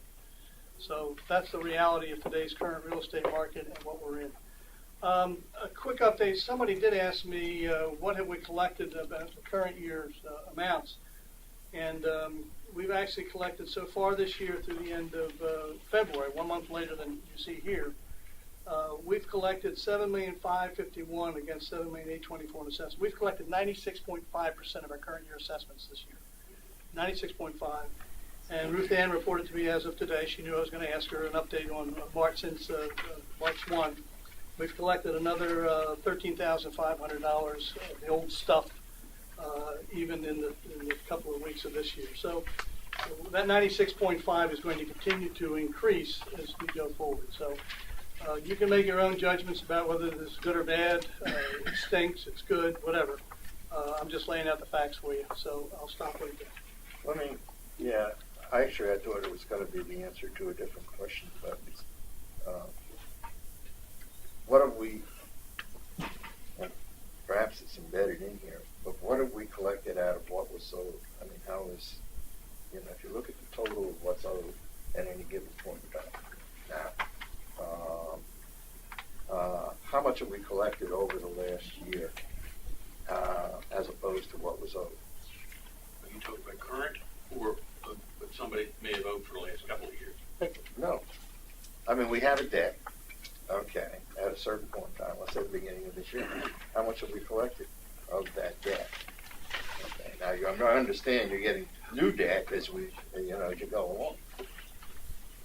But that's basically the question as to how the process is working. Well, it's a twofold process. Number one is collecting the old debt, and it's also collecting your current debt so that it doesn't get old. Well, So- collecting you have a current debt, okay, you want to collect it. How much are we collecting through this Well, let me- foreclosure process? Okay. This report does not contain, although it is obtainable, the specific answer to that question. Let me rephrase your question for you, if I may. You say, Pete, of the stuff that's other than this current year, how much have we actually collected in this year, right, today? Okay. I don't have that precise answer here. I can get that for you. The next question is, how much of our current year's billings have we actually collected? And the current year's billings, $7,824,000, they're all due by the end of May, basically, right? Assessments go out. They've already gone out for this year. May 31 is the first date when they're due, and then you start to track it and so forth. For this year's $7.8 million of assessments, we've collected $7,551,000. I will get you the answer through Bob. I think the answer's there. Right there. It says- No, this is just current It's a year. different This is question. just current Well, I year. know current. No, he's asking Bill. Well, no, the answer is, you're right. In a Question. sense, if you look at the previous year, at this time, a year ago, Dave, Okay. we had $165,000 that was a year old, $65,000 that's 2 years old, $36,000 3 years old, okay? Yeah. That's now $100,000, 41, and 12, Okay. okay? So by subtraction, you can get that specific number. 330, 366 of our current year receivable is old stuff. Now, Dave, rather than take the time No, here. we can go back earlier. My question, and the point of my question is how well is the collection process working, not how well we're collecting the total assessments. We know that, but, and if this answers the question, then we can go offline. The other interesting thing is, noted specifically, how many new homes are under construction in Ocean Ponds on the opposite side. There is of activity, that no equation. question. There is a lot of activity. Any other questions? Yeah.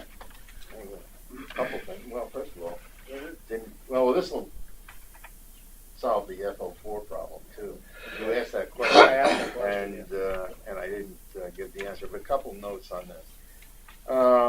One is FO4 does pretty well define the committee's role, and I think this report touches on all aspects of what the committee is supposed to do.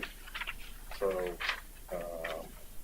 in that regard, I don't think there's any doubt about that. What Pete doesn't say is in his introduction, and I'll just read it from the committee, that the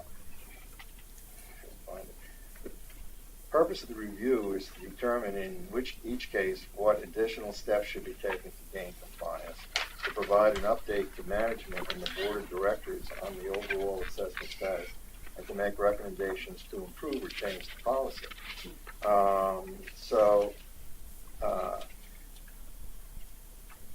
The committee's role is not just limited to the annual review process, but I mean it's what policy we're following, and its purpose is to review that policy as we go along.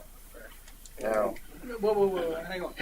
yes. The purpose, yes, the committee's responsibility is outlined here, but it doesn't meet monthly. It's an annual gathering of this group, and during the process of that annual review, it must take into account A, B, and C. Policy isn't on a timeline, or it isn't on a schedule. I mean, we can change a policy next month, or we can change it next week, or we can change it 6 months from now. By March 31. By March 1st, that's when the committee meets and its recommendations come in there. Dan, but just to step aside for just a second. Just to point out on our agenda, after Mr. Gomezak's report of the status of delinquent assessments in this committee, we do have a discussion Of the FO4, bylaws and yeah. resolutions committee. And I was FO4 getting Dave into just it. said, And I think Dave basically is, moving I into think, that. Dave, I think Trying- you're moving yeah. into that. Fine. Yeah, and but without objection, No, keep I going. think the That's two right. are tied together, and I'd rather No, that's the next item on the agenda. get them.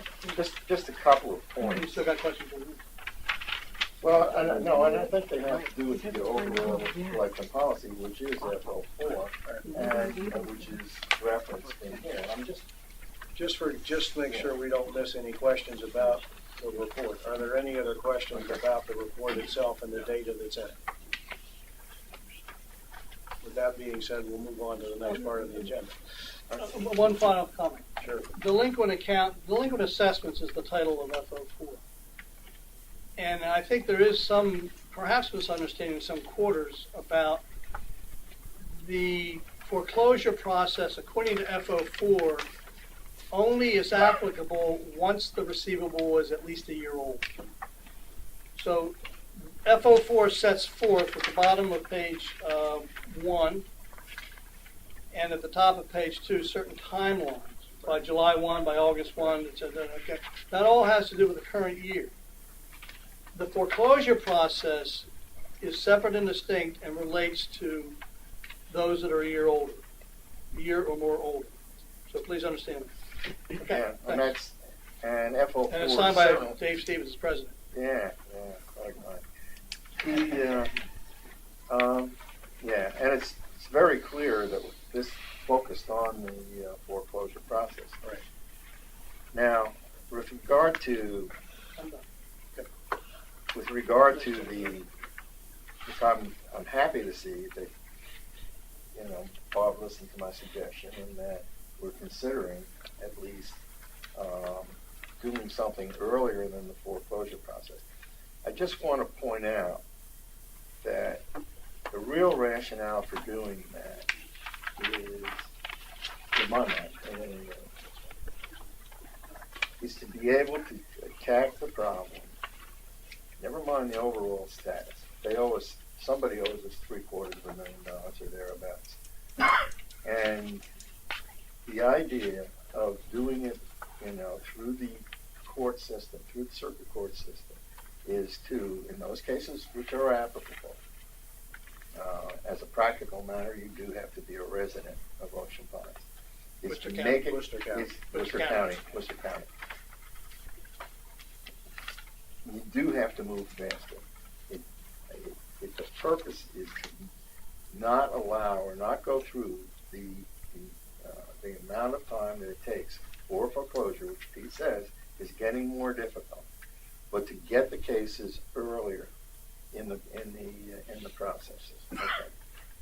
Now, I'm not going to argue for doing that now or anything like that, but I just want to point out. And by the way, one of the things I did do is go back to all of my old emails, a whole bunch of them from Bill Rako, quite a few from Marty Clark, and other people finding it. And I remember one specifically sent by Bill Rako from down in Florida, which, was quoting a paper down there he called Florida the lien capital of the world, that said the important thing was to get these cases resolved, to get them resolved as early in the process as possible. So that's the consideration here. Now, the costs are another thing. I mean, I'm told one thing, and I don't know. That's something that has to be determined as to what it would cost us to do that. It's a relatively straightforward process, though. You don't have to be an attorney to do that, although you do need an attorney to sign the letters. So, speed is the issue.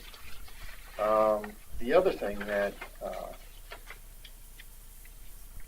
came up or comes to mind, and as if it does come to my mind where I'm still here,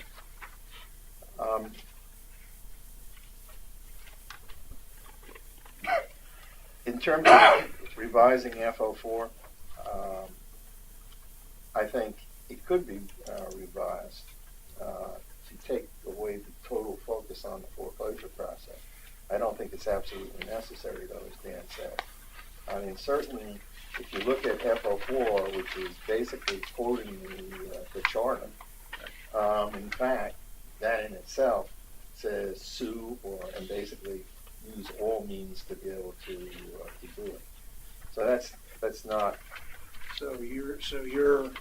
So the committee is not recommending any changes to FO4. Let me speak to Jim. He's the committee. Okay, Actually, I was. My report is I was- over. We did Yeah. not, in our report, make any recommendations to change the policy. I'm Which is back. I was pointing to, I'm I'm sorry, I was pointing to. My committee Okay, now report you is guys. over. All right, now, what do you guys say about FO4? Go right ahead, Jim. No, the committee doesn't have any recommended changes. We ask that this resolution be put on the agenda because it is a board, and I don't mean to ignore the general manager and staff. It's board and staff resolution. And the committee, there's no set time frame for reviewing resolutions. We have adopted a rule of every 2 years we're going to review resolutions, and this one was delayed until now to get through another cycle of delinquency review. And again, we don't have any changes that we are submitting. We're frankly asking the question of the board and Bob as a general manager, is this resolution being followed, or are there changes that you feel that you need to make? That's why it's on the agenda. As part of an overall process of periodically That's reviewing right. all the resolutions. This is not the first one that's been reviewed. Right. And And it's a good process you're doing. Good process. Trying to work our way through it. Thank you. And keep up to it. Do I have any suggestions from the I- table to change anything on FO4 at this point? Well, there are some changes that could be made but delayed. There's a couple of things in here that are not really quite correct, but now that I've opened my mouth, I'll mention it. Now that you Okay. You don't file liens by October 30th. Among other things, 30th is not the last day of October, but you wait until, and this I'm talking from as an observer of the process. I'm not involved in the process in any manner. You wait until after the 6th month, because that's when you accrue the maximum late charge. So they're filed at least November, and some have been filed in prior years later on. Which then brings into the question the date of is the attorney sending out a letter by November 30th. And I don't know, Bob, are we meeting all the dates of our letters? Yeah, There's a lot of letters that have to go out. I know, she's on it. She does a very, very good job doing this. Those are not changes that are really substantive.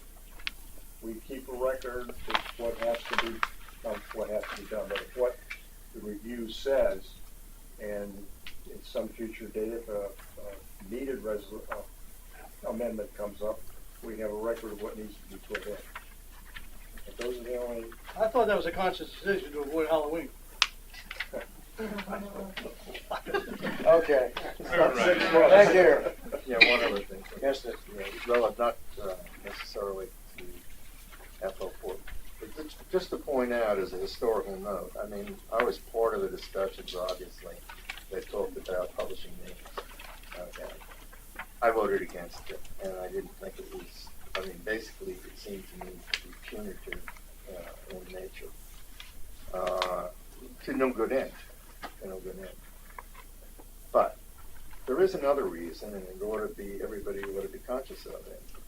One is to provide information to the community about how many properties that are involved.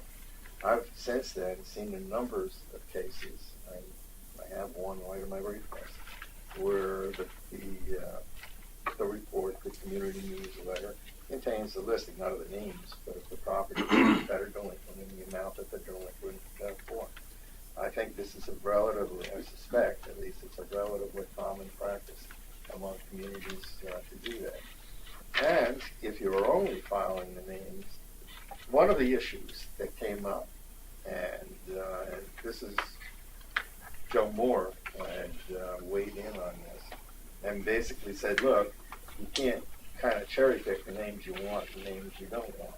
you know, it almost gets to an all or nothing, unless you have some objective criteria. Because an objective criteria would be to file the names, and this is public information, of the liens that we file, and to publish it. And I certainly would have no objection to that, and I think it would be information that the community as a whole may or may not want. Well, if you do it all, then some of the alls will include people that are trying to make arrangements to pay, or in cases. The second thing is timeline. Some of the reason for the delays is the court system docket schedule that we run into here in Worcester County. In other words, a name might get published before the person has made the arrangements, Yes, or not been removed. They may be in the middle of by it. that Or they may be in the hospital. Okay, Okay. Dan? The only, I mean, there's another criteria that you could apply that might be interesting to think about. And that's, do we really want to encourage people to make arrangements if they can't write one check during the course of the year? My reaction to that would be absolutely. Yes. And one of the incentives to do that is, okay, if you make an arrangement to with Ocean Pines to pay your bills, your name doesn't go in the newspaper. Well, on the other side Kind of of that interesting. is how long, It's kind of an interesting criteria, you know. when I dug into this and started thinking about it as well, the other criteria was how long have you been on the list? You know, there's clearly some situations out there that are you could call them deliberate. You probably wouldn't be wrong if you did. The bottom line for me is we've got 98 people now who came forward and said, what can I work out? That's a very positive step. Very good thing that I see happening there. We still got 233 who have not. I would like to call on the 233 to reach out to us and let's sit down and talk about where you are.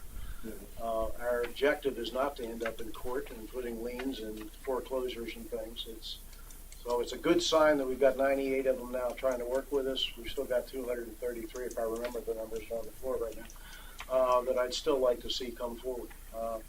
But Ray, you said it in the middle of Pete's presentation. When you're at 96% or higher collection rate in today's economy, the folks that are members of our organization, by and large, by far, are paying their dues. We have a few that are working it, which we'd love to find a way around handling that. The average in Ocean City of HOAs over there is 18%. Lovely. 18% delinquencies. That are running now. Okay, One thank last you. comment, clarification. Yes. Dave, when you made a comment about earlier intervention, I agree with you. The lien, I didn't want people to believe that the liens are not filed until a year later. I said the foreclosure process starts and focuses on those. Liens are by The October. liens are much, much earlier, and that's spelled out here. So we are protecting the association's rights as early as we possibly can, given the due notification, time to respond, and so forth. So even though we're filing the liens, we don't initiate foreclosure later. So please understand that we're protecting.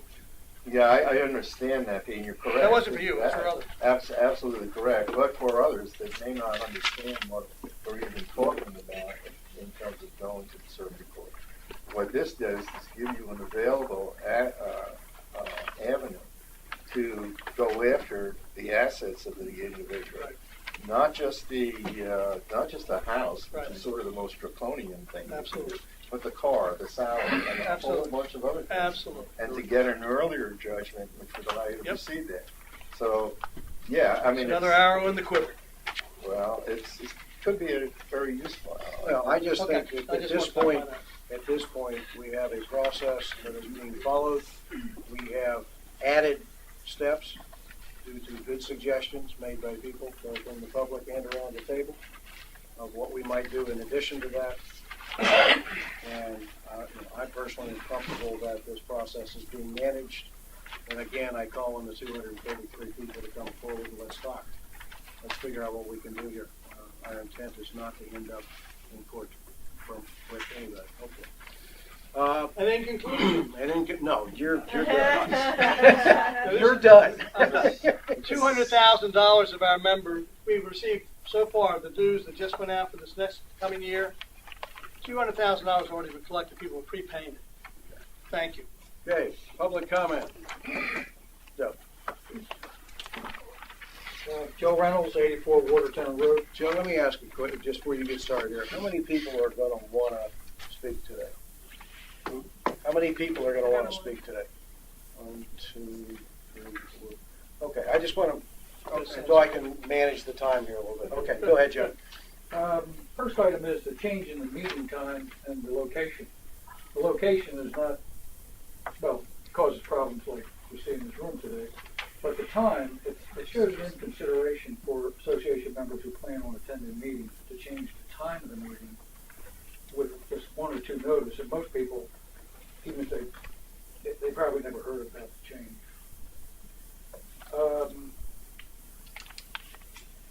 On the yacht club,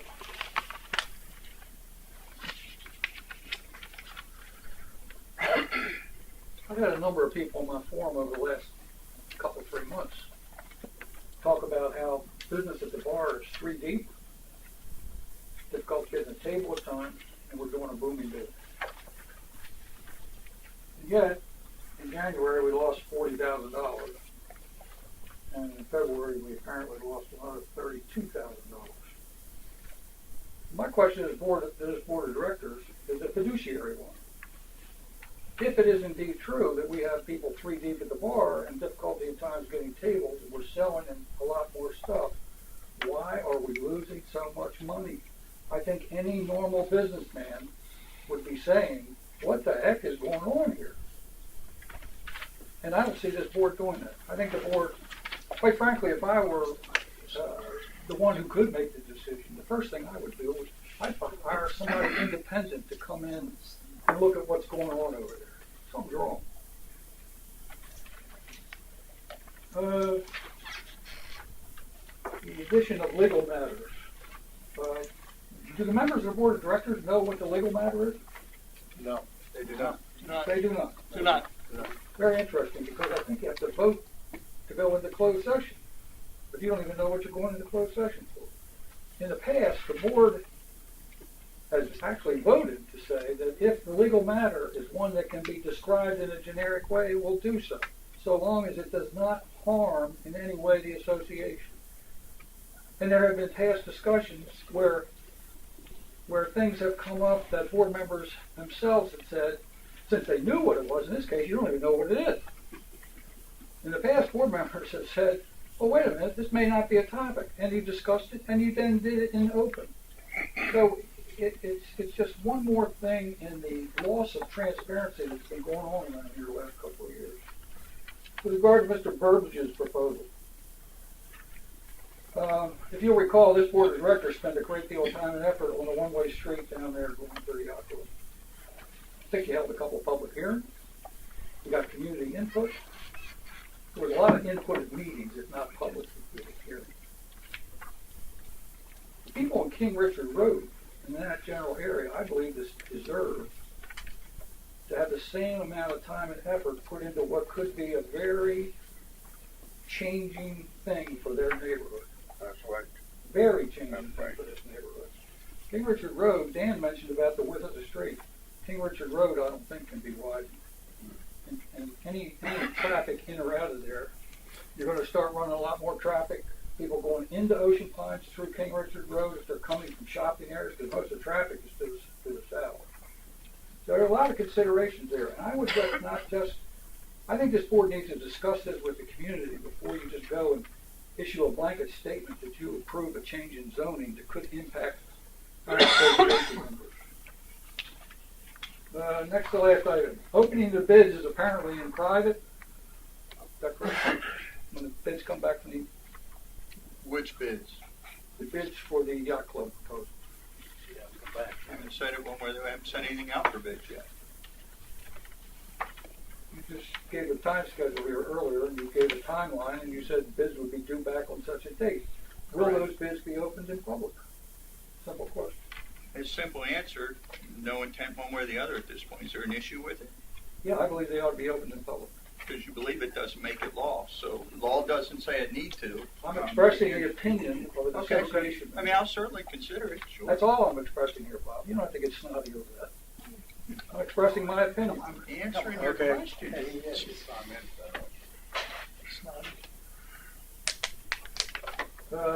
Dave Stevens mentioned that publishing the names of those who don't pay would be punitive and to no good end. Now, I'm sure you believe that's what he said, but it is pure speculation. The comment is pure speculation as far as to no good end. Now, they either pay or they don't pay. In my view, the board of directors should authorize publication of the names in some reasonable period of time after the due date, be it 30 days, 60 days, 90 days, that anybody who is not paid in full, all past assessments and the current assessments, has their name published in the papers, and the amount they owe. Just to be clear, Joe, that's what I thought back when we had those discussions that I was referring to. And that's almost a couple of years ago. I haven't changed my mind. Okay. That's just my viewpoint again, as an association member. Because I think that getting people in early and putting pressure on them earlier not only would help us, it would help them in many cases. People have a tendency to let things go, till it gets to the point where they can't catch up. The sooner we can get at them, the better. And if publishing the names convinces 20 people to pay, maybe even those who just don't pay because they're mad and have the money. But if it encourages anybody to say we're ahead of the game, then there should be no exception. We shouldn't be thinking about exceptions. Just publish the names, period. Thank you very much. Thank you. One comment.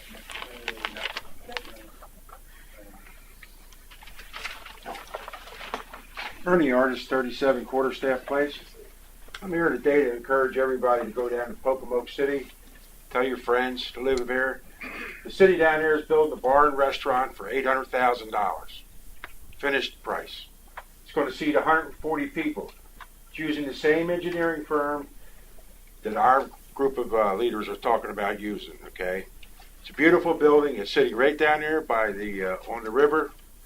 I've already toured it by a councilman down there. They can build a building for $800,000 for 140 people. Why do we want to spend $2.5 million to seat 200 people? Our banquet business should be over at the country club. For one simple reason. For years, the same problem. People complain about the music downstairs interfering with the music and the party upstairs. This has been a complaint that I've heard come from directors. Okay? This is the time to separate it. If the yacht club location is ever going to make it as a year-round business, it has to do it as a bar and restaurant only. Not only would I beg everybody to go see this building because it's beautiful. I've been in it. $800,000. $800,000. Bob's proposal was to spend $2.5 million, and that doesn't even count the tear down of the existing building. It's a lot of money. And when you move your banquet business to the country club where it belongs, farm all that business out to the small businesses in the community. Start supporting small businesses. Why do we want to be doing everything? To build this big building that Bob is proposing, creating Casablanca, as he has said in his article, I'm quoting Bob Thompson, okay? It's wrong. I can't vote for it. And the second thing is, we got $4 million in reserves. Well, May 1st, we'll have over $7 million. Why do you directors want to borrow money? Wasn't the whole purpose of increasing our dues 100% these last few years to pay cash for things? Isn't that the reason you ran for the board, Bill? Yes. Okay, I'm going to hold you to it because I voted for you. All right? There's no need to create loans when you've got $7 million in the bank on May the 1st. Shows an irresponsible action by the board of directors.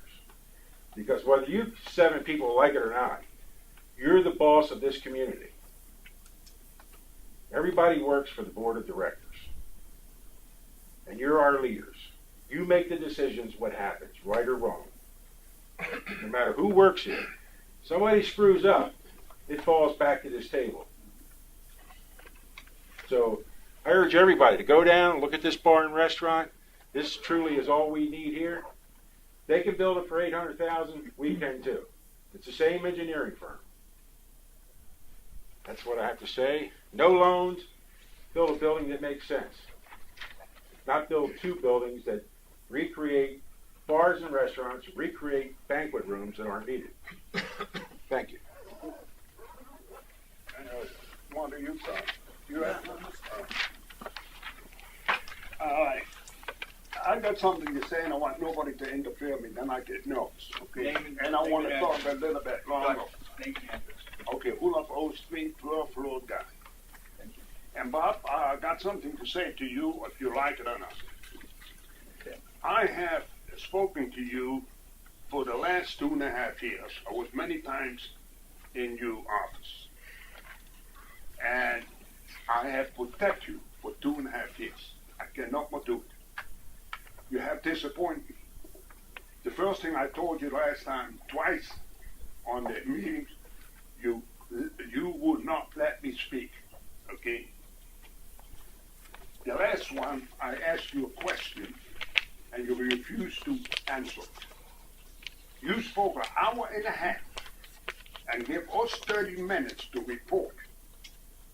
When we got the heat on you, you cut the meeting off. You said we take 15 minutes to say. Now, I want to come back to another thing. You said that the most people are in favor of the yacht club. Okay? Now, I want to say something, what I have said here. And it's said many times here. I've been calling 20 years. We was called Ocean Pine Winers. Now, I want to apologize to the lady that she said naysayers. We said we are naysayers. To me, it's the same word like Ocean Pine Winers. So I want to make that clear. How can you say, if the board members say, we all say no, and you come and tell me everybody wants the yacht club? Okay.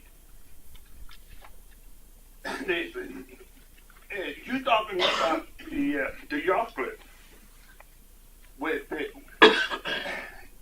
Let me get back. You told us people that the labor cost was so high in the yacht club. You fired the best man you had. You got cheap labor. Here, Bob. It's all over town.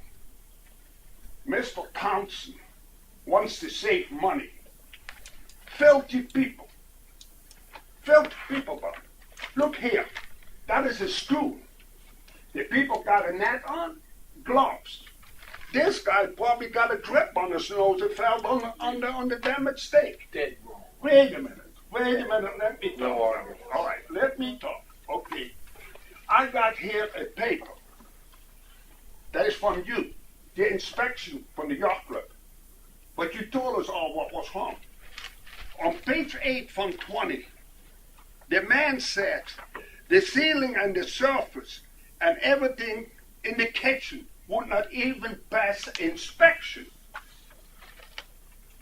Bob, you're not a chief cook. You get too big for your job. If you want to build a $2.5 million yacht club, you have to get a $70,000, $80,000 chef cook. And if you cannot get that, if you cannot pay for that man, don't build a yacht club. Don't put scrap label in it. I'll tell you, I'm getting tough on you. And the other thing I want to say, you know Bill Gates, the man who made millions of dollars, and the other guy who died. When Bill Gates quit his job, you know what he said? I have surrounded me with the best people in the world. That is why I was successful. You not. You will be surrounding you with cheap people. And you come here and you tell us, yes, I make money. It's got to be it. Wait. Hold on, Wait a minute. Dutch, I'm not going to attack No, you myself. don't have to. You don't have to. You don't have to. I got a right to talk. No, No, yes, you you do, Dutch. Not to attack. You don't have a right to No, attack, not to attack. and you don't have a right to attack the staff that works for our organization Well- without facts. Well, okay. You can You attack. discriminate against me. All the people tell you, we have to stop this. You want to have something, we pay. You think I want to come say, coming 4 years from today and foreclose my house that I cannot pay my dues? I lost one time. I was in the work. I'm a part of the mother. And I don't let that happen a second time.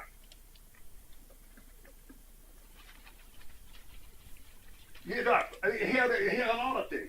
Road car rolled under the yacht club. Right? He said there was a couple posters that has to be replaced. Right? What did our manager? He changed the whole upstairs. The coffee house was a disaster. Millions of dollars we lost. What are you all talking? You know, we have to pay. He told us we stockholders here.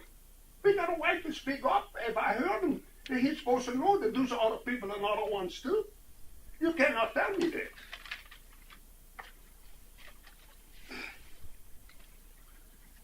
We own money.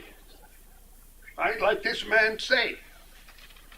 We own $1 million.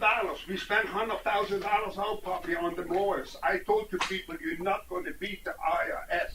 And now our manager said, well, we're going to try again. There's money away. You own $600,000 on the swimming, $1 million. He wants to spend $2.5 million on the yacht club. What are we going to get the money from? The Gunsaker's going to raise our dues. There's no other way. You have to slow down. Your people got no money. We're in a recession. And then let me tell you something else. And I hope I got that paper here. You got me a little bit upset. If you don't vote, your voice is lost.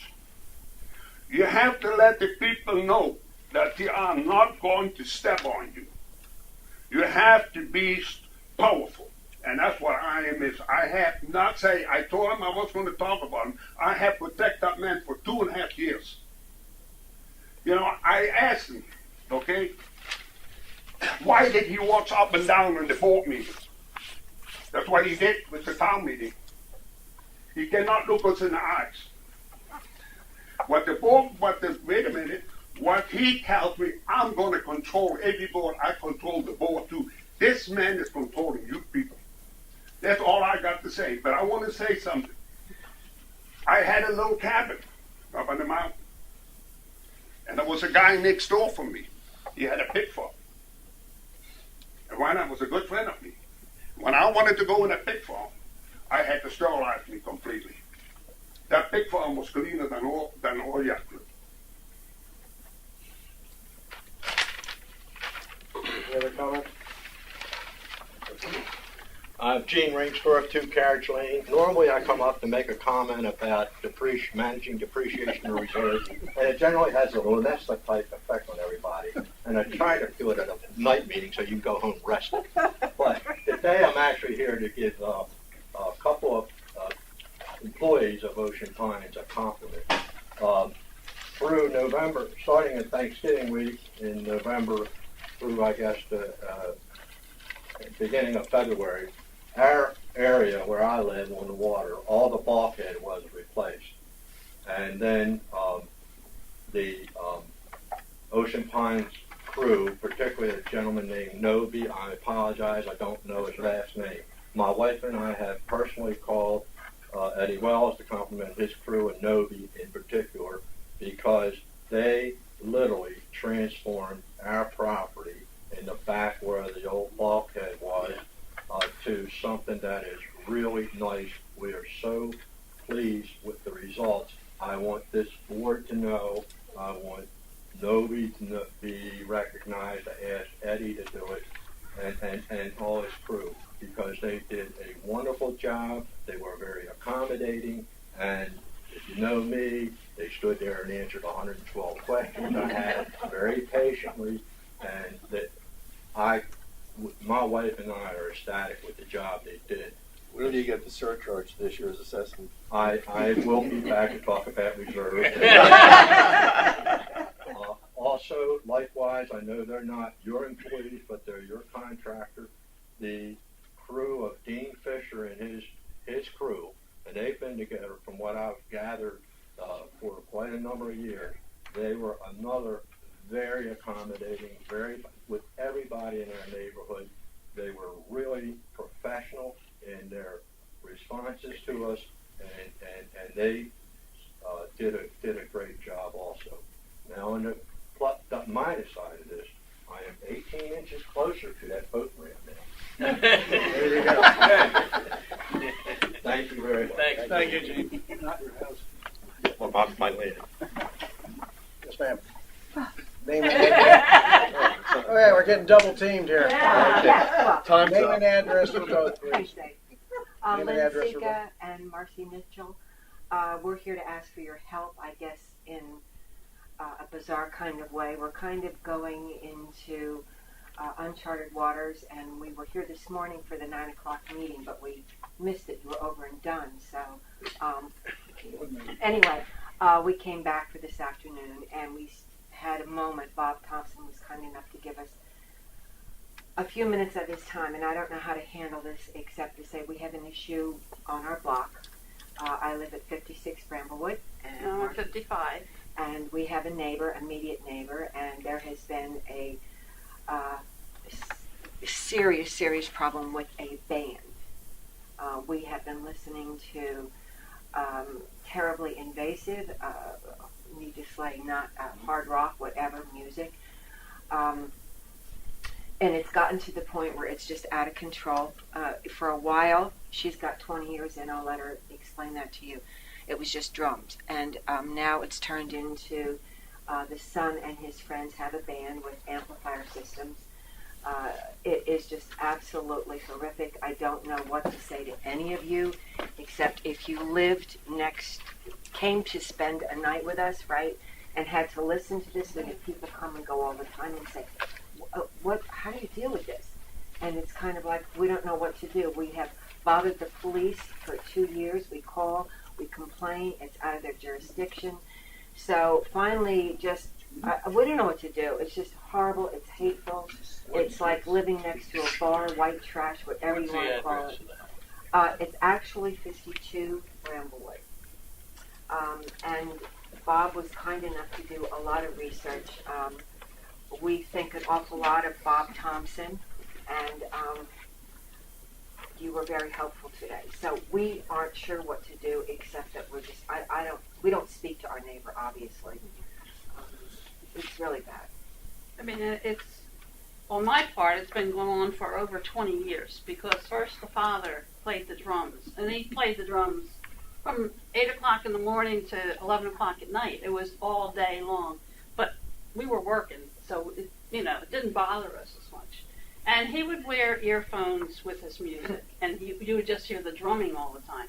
But now the kids have all the electrical stuff, and they open the windows to make it worse. And I mean, my house is across the street, and 8 o'clock at night, you sit down to watch TV, you can hear the vibrations. I mean, and we call the police, and because of the noise, you can go up to 11 o'clock. But there needs to be a rule on how loud the music can be. I mean, we're not saying we don't want the kid to play. Well, I don't like.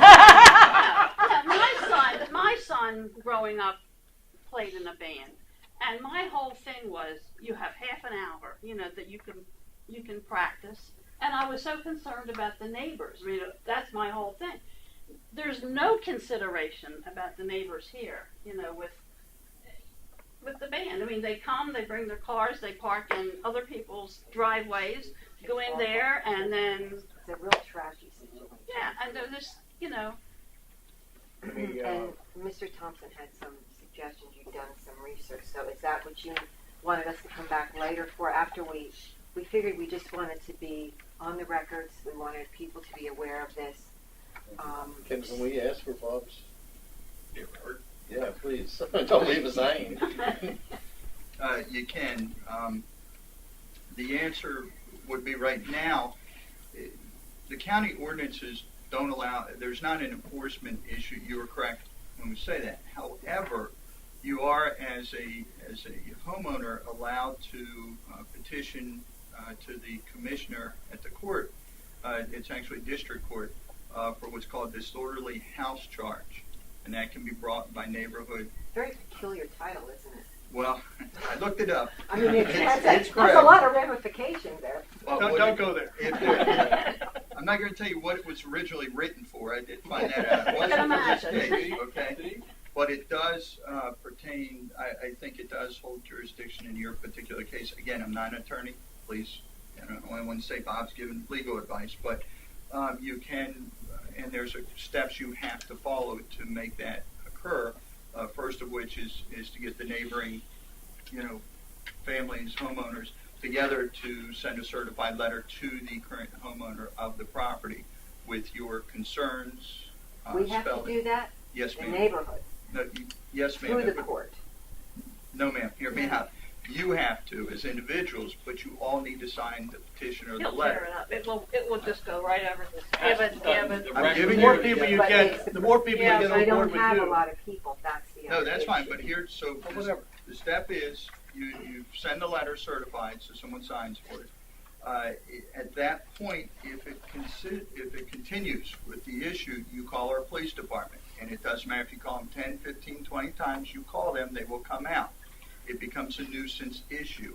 After X number of calls, and there's not a set amount, you can take the police report where it's been called in, the responses have been called in, because they mark time of day, what the call-in was for, along with your petition, with your other neighbors, down to the district court commissioner, and you actually file a charge for disorderly house. And then the judge can make an issue of that. It can actually say, if you don't cease and desist in your actions, we're going to fine you for that, and it is a legal matter, a criminal matter at that point. May I ask something else? Sure. Why can't we make this part of changes within Ocean Pine? It's not like it's just for us. I mean, we don't have anything on the books. And like I said, it's uncharted waters, so... In Ocean City, Yeah. we've discussed They're that a municipality, we are not. See, they have ordinances and laws. Right, right. There's a difference. I know. But So we have to do, the Worcester bottom County line is is it comes back and we have to start this process. They can pass legislation specific to Ocean Yes, Pine, there just is. as they did with the dog. Yes, there are. Yeah. I live on Bramblewood, Okay. so I know what you're talking about, and yeah. And I'm the By all one right means, next you door. can sign the petition. Okay. I just And wanted I'm to the make one right next yeah. door, right? And she's across the street. And, okay, so anyway. Thank you. We'll, All right, so our police I'll- force I mean, will it's be- not just the band, the whole house is an issue. Yes, it is. we want to be Thank helpful. you. Thank Thank you. you. Bye. Enjoy. Is there any reference in the DRs to There noise? might be CPI issues. We don't have noise. 11 o'clock. All right, so we'll be in touch. Yeah, that's 11 o'clock. Thank you. Yes, ma'am. It's a county, it's a municipality issue. It is. The other, okay, media. Yes. What is the subject matter of the closed session? It's a legal matter, and What is the subject matter? I don't have to discuss it. It's a legal matter. I'm not trying It's to not be your about it. decision, Board's Bob, not it's the aware. board's. Again, I'm answering because you looked at me, Chip. Yeah. Okay. Yeah. If you'd like to ask the rest of the board, feel free to do so. Well, then I'd like to ask the rest of the board, but they don't seem to know what it is either. Is that correct? Correct. So the board our voted. board policy- Excuse, if I might ask the question, the board voted to go into a closed session for something they didn't know what they were going into closed session for. I just want to be clear that that's the case. Yes. Would it not be important that if the subject matter would be made, would go public before decisions? But you don't even know what it is. It doesn't matter. trust the Okay. gentleman. I trust the gentleman. I trust Bob's judgment on which. I'm just asking the question, that's all. Okay. So let's review what our board policy Yeah. really is, Okay. if, as long as the subject came up. Our board policy is and has been that we will disclose the subject of the closed meeting unless by disclosing the subject itself, we violate the principles of the meeting. So that, for an example only, I have no idea what this subject is, example only, if we were discussing a personnel issue with a particular, this is not, which would in some way harm the individual or the Exactly. association, we would not tell you what the subject was. Joe will agree with that. If, on the other hand, if it's a legal issue and the general subject isn't going to hurt the association, then we should, and our policy is to disclose it. May I? What policy is that, Dave? I'm not familiar with that. This is a policy. I've only been on the actually, board 3 years. Well, I'm not familiar with long enough. I know. You're the king here, but tell me, seriously, what Not is long it? enough. Basically, the board voted on this, When? actually, 4 years ago. 4 years I ago. think 5 years ago. 5 years. Back, I think, when Sawacki was the president. So Is there a resolution to that effect, or? There was a motion made First time and hearing a of vote. it. First There time was a hearing of it. motion made and a vote taken, and we have followed that procedure, Pete, religiously ever since then. We have disclosed the subject. I disagree with that. We have. I disagree with you. Well, you can disagree all you want. But I can it's point true. out to you factually where we've gone into closed session for legal matters We've without also specifying what gone the into legal matter closed is. session where we determined in the closed session that it shouldn't be a closed session. I mean, we've done a lot of things that were wrong. I just want to get, Mr. President. we can do it later. Excuse me, yeah. Go ahead. We can do it later. We're dancing around semantics here, and I don't think we really want to do that. The fact of the matter is, Jeff, that the board knows that it's a legal issue that we are going to close session to talk about. It's not that we don't know, we do. We don't know precisely what legal issue it is. There are good reasons for that. Right.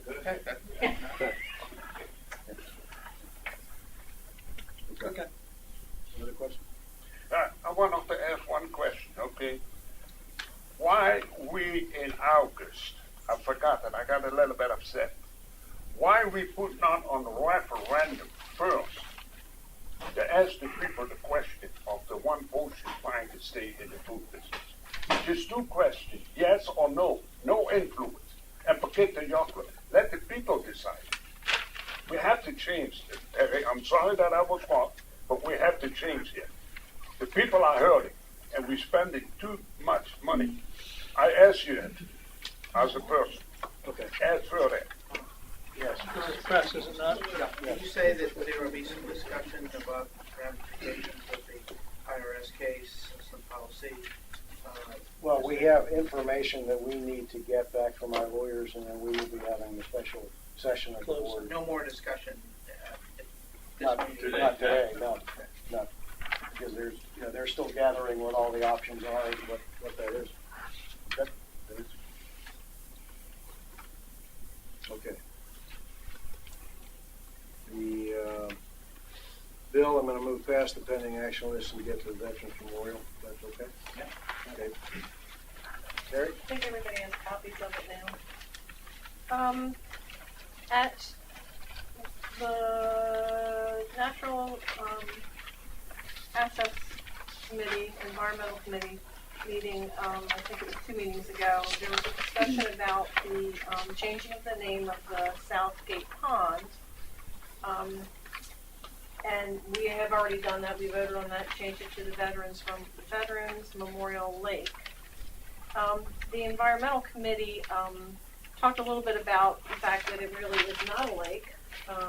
It's kind of really not even a pond, but it's closer to a pond than a lake.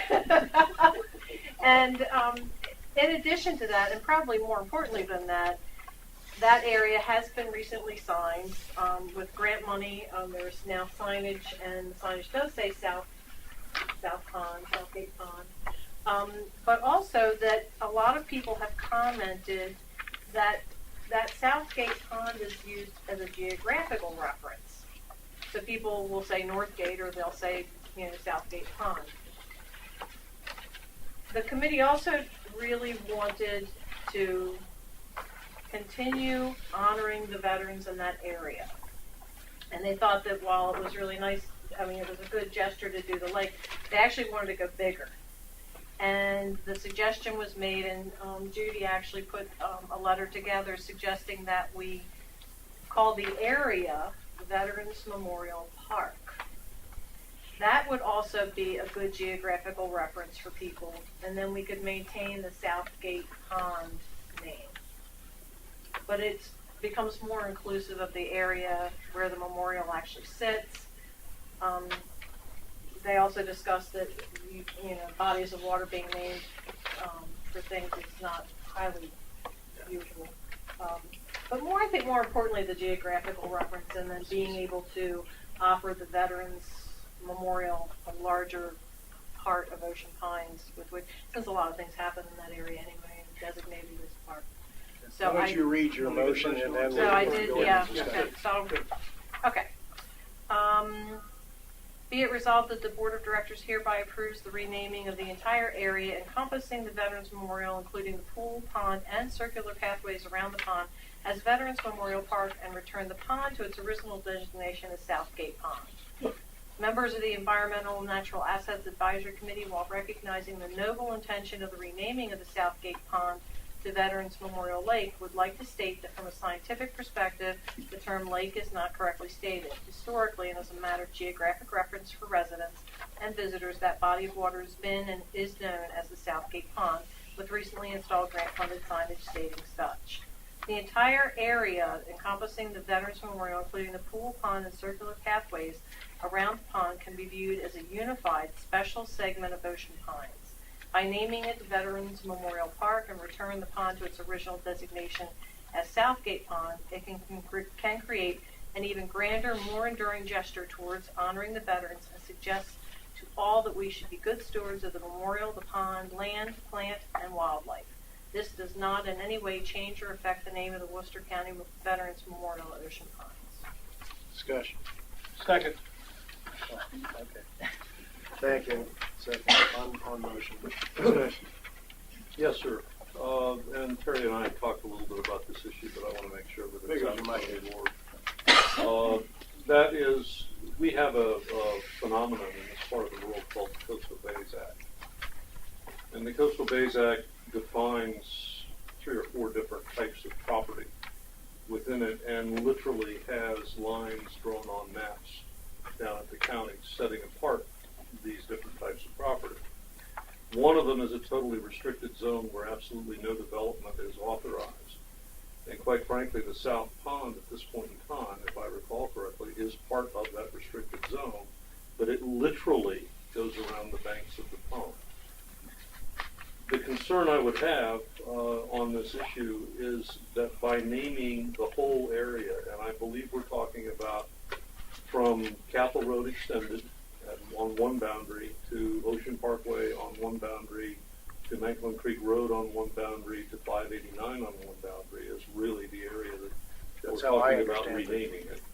From the description that I have here, we are kind of sending a signal to the county that we're taking what was originally planned by Boise Cascade as a commercial district, that land bordering 589 and Capitol Road Extended particularly, conceived as a business and commercial section, and telling the county by renaming a park that, hey guys, we don't really want to have it ever to be commercial property or anything else. We would like to have it as a park, and we would like to keep it as a park.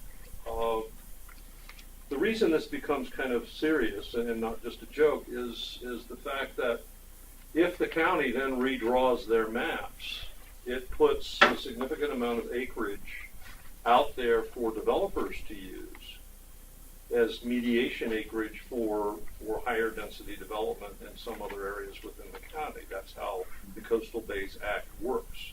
You substitute one restricted area for an area that you want to move out of restricted and into building or out of agricultural into business, for example, which we listened to at the beginning of this presentation today, or this meeting today, I'm sorry, from Jack Burbidge. Jack's got an agricultural piece of land he wants to upgrade the zoning on. There may be a Coastal Bays Management Act issue there may not. We'll find out when the Planning Commission gets a hold of it. My issue with changing the name this way is I want to make sure that we're not sending an unintended signal to the county commissioners or the county planning commission that says, hey guys, we're willing to roll over and change our zoning from what it is today to something else that would be very restricted for Ocean Pine. I'm trying to keep our property, I want to make sure that we're keeping our property values intact and our range of possibilities open here. So I passed that question on to Bob, and Bob has done some research on that, and hopefully you came up with the show. I'm glad I did some research. You didn't bring it right up. That's why I called it first. No, I did. I did speak to the county folks. We're not asking for a zoning change. It was a good thing that we called down there. There's not, because we're not asking for zoning changes, we're just renaming the property itself. It doesn't have an impact on us. I mean, we can do it without having a negative impact from property values. It's still zoned commercial. That zoning does not change. And talked to 3 different departments there, including zoning. No issues with renaming it as a park for that location. From either, the zoning issue, I spoke with the head of Rankin Parks, see if there's anything there she knew. Everyone was comfortable with it. Okay, and we're not going to change our plat at all. We're not going to No, we're just renaming the area. Just a renaming situation? Yeah, just no, want to you're make sure correct. we're not changing any legal documents on the plat. Okay. Suspend the rules just for 30 seconds. Yes, as a former board member of the Veterans Memorial, Worcester County Veterans Memorial Ocean Pines Foundation, Inc. Has anybody coordinated this suggestion with them? Judy? No, to be quite frank. It really came from the Environmental asset. The natural asset. courtesy, the I would environmental. just say, Yeah, it like- really I mean, came we're from not that. impacting the memorial I itself. understand, but I'm just saying. as We a- actually were just expanding it to include. I understand the whole thing. I'm just asking a question. Has Yeah. they were the most instrumental to get the memorial up. Right, So they you might were. wanna Just pass this by them. And in fact, when they have any kind of affair there, they are impacting that whole area around the memorial. I understand. So it should probably be part of it as a park in order for that to be. It probably say Okay. yes. Yeah. Rules are back in place again. Our table only, thank you. We still are the owners of it. Yes, We we own the land. I That's think right. when we bought it, We're the owners. we showed the county the intention is that we have no intention of commercializing it or letting it do anything else, anything but a park. And that's the reason we bought it. No, I don't want to go there. That would have been my. No, Boise actually set that Dave, up. then Pete. Dave. Yeah. I'm sorry. I'm sorry. I don't know. I have something when I saw the proposal initially bothered me. Dan's kind of made it bother me more, but you can say, well, we can do it. I mean, it's not really a park. It's just something we call for. But we have a Worcester County Veterans Memorial, and we have a group that's responsible for it. We have some of our own area around it, which we allow them to use. It's not a Worcester County Veterans Memorial. That's what the title of it is, I think. Worcester County Excuse me. Veterans Memorial. Dave, Ocean keep Pines, going. Independent of the county. Yeah. Okay. Whatever the name is, it's Worcester County is on it. And when you take, now we're going to have an Ocean Pines Veterans Memorial Park. I don't see the necessity of it, frankly. If you want to rescind the last motion to not call it a lake because it's not a lake, I don't care about that either. But I really don't think it's a good idea. I'm sorry, but I still have a. I think it's a good idea.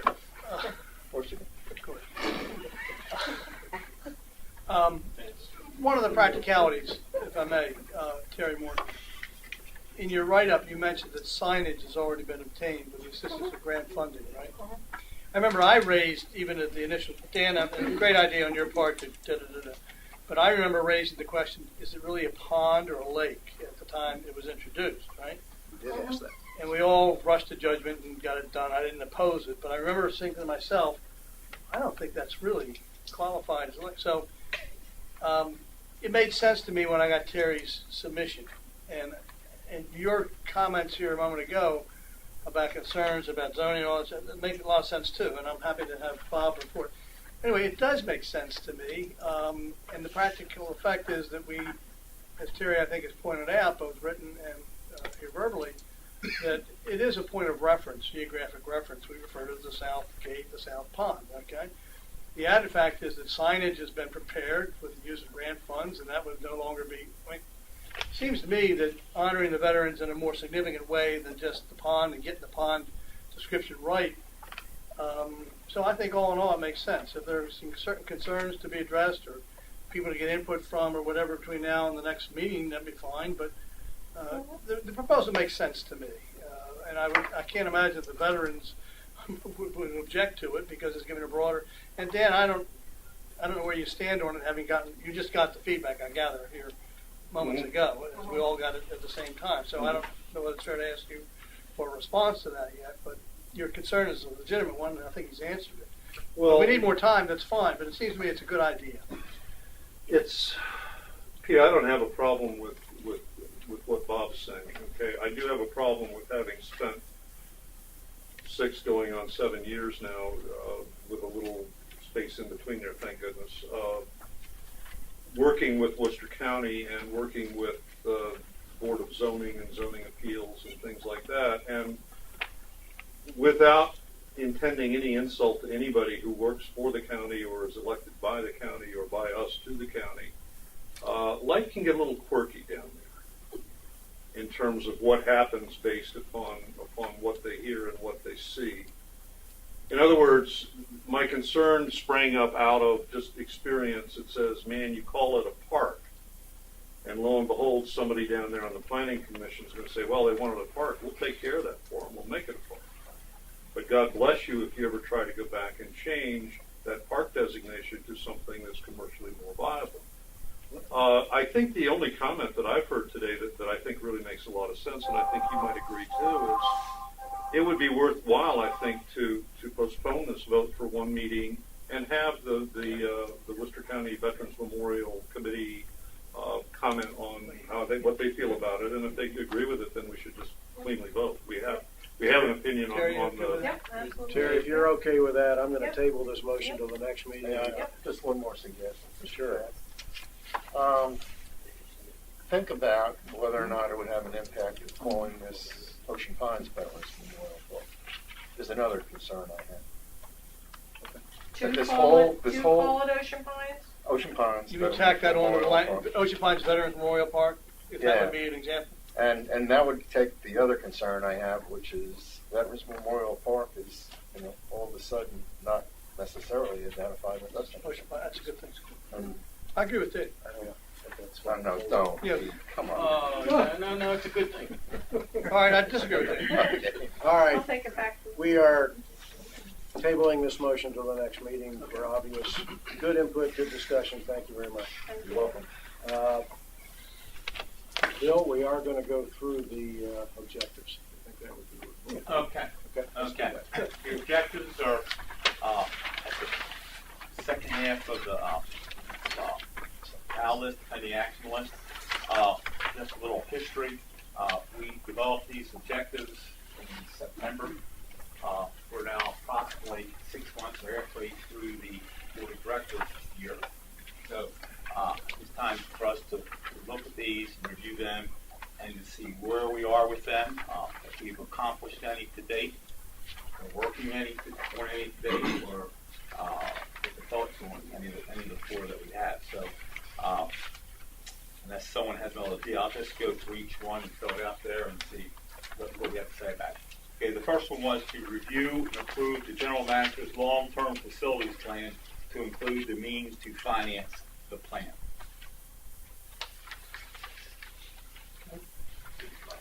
We're good ahead. If with either in progress, we may have even completed that. I did not. Not completed. No, we haven't, but we're moving forward. We're moving forward with that. Okay. Evaluate and pursue efforts to identify additional funding available to Ocean Pines to include federal and state grants. We've opened some of the doors to that, certainly. We've got a long way to go, but we do How have much you got, people looking at grants. It's happening. And looking at the It's also in budget, progress we have moving these forward. grants. Yeah. Well, not only that, we've also had, I know, Dan, you attended one of And one of the one of training one of our classes, and staff a member of people's been our staff that attended the. And Bob is also calling upon Right. the person who runs those things to take a look at some grant opportunities for the association. All right, so we're moving on that. Number 3, identify, review, adjust, and/or approve key maintenance programs such as road paving and golf drainage. Both have been approved through the budget process for this fiscal year. And number 4, review and approve plans for IT implementation to include but not limited to video equipment utilization and Pines Card Pass concept. We're a little behind on that Yeah, one. yeah. No, we have, we have made great steps forward with our video capabilities and our communications capabilities there. We have approved a budget item to look at a phone system, and see where that's going. I don't know that we really have, Bob, you correct me, I'm sure it's the minute that I'm wrong here, but I don't know that we really have an integrated technology plan for Ocean Pines at this point in time. I'm not aware of it. Correct. You're correct. That's correct. And that would be something we'd read. And that would be something that I'd like to see us developing, because I think that you really need to work your way through technology. We don't want to get mousetrapped by, half is not compatible with the other half, or half is 2 generations in front of a half that doesn't work together. I think we really need to address the Pines Card Pass concept. There are things that we can do with that that encourage OPA members to have an opportunity to participate from our normally do. If we use that card appropriately, give them some encouragement to do that with the card. And I know, or it's my understanding, that we've looked down at I think Delaware State, wherever they're using the card.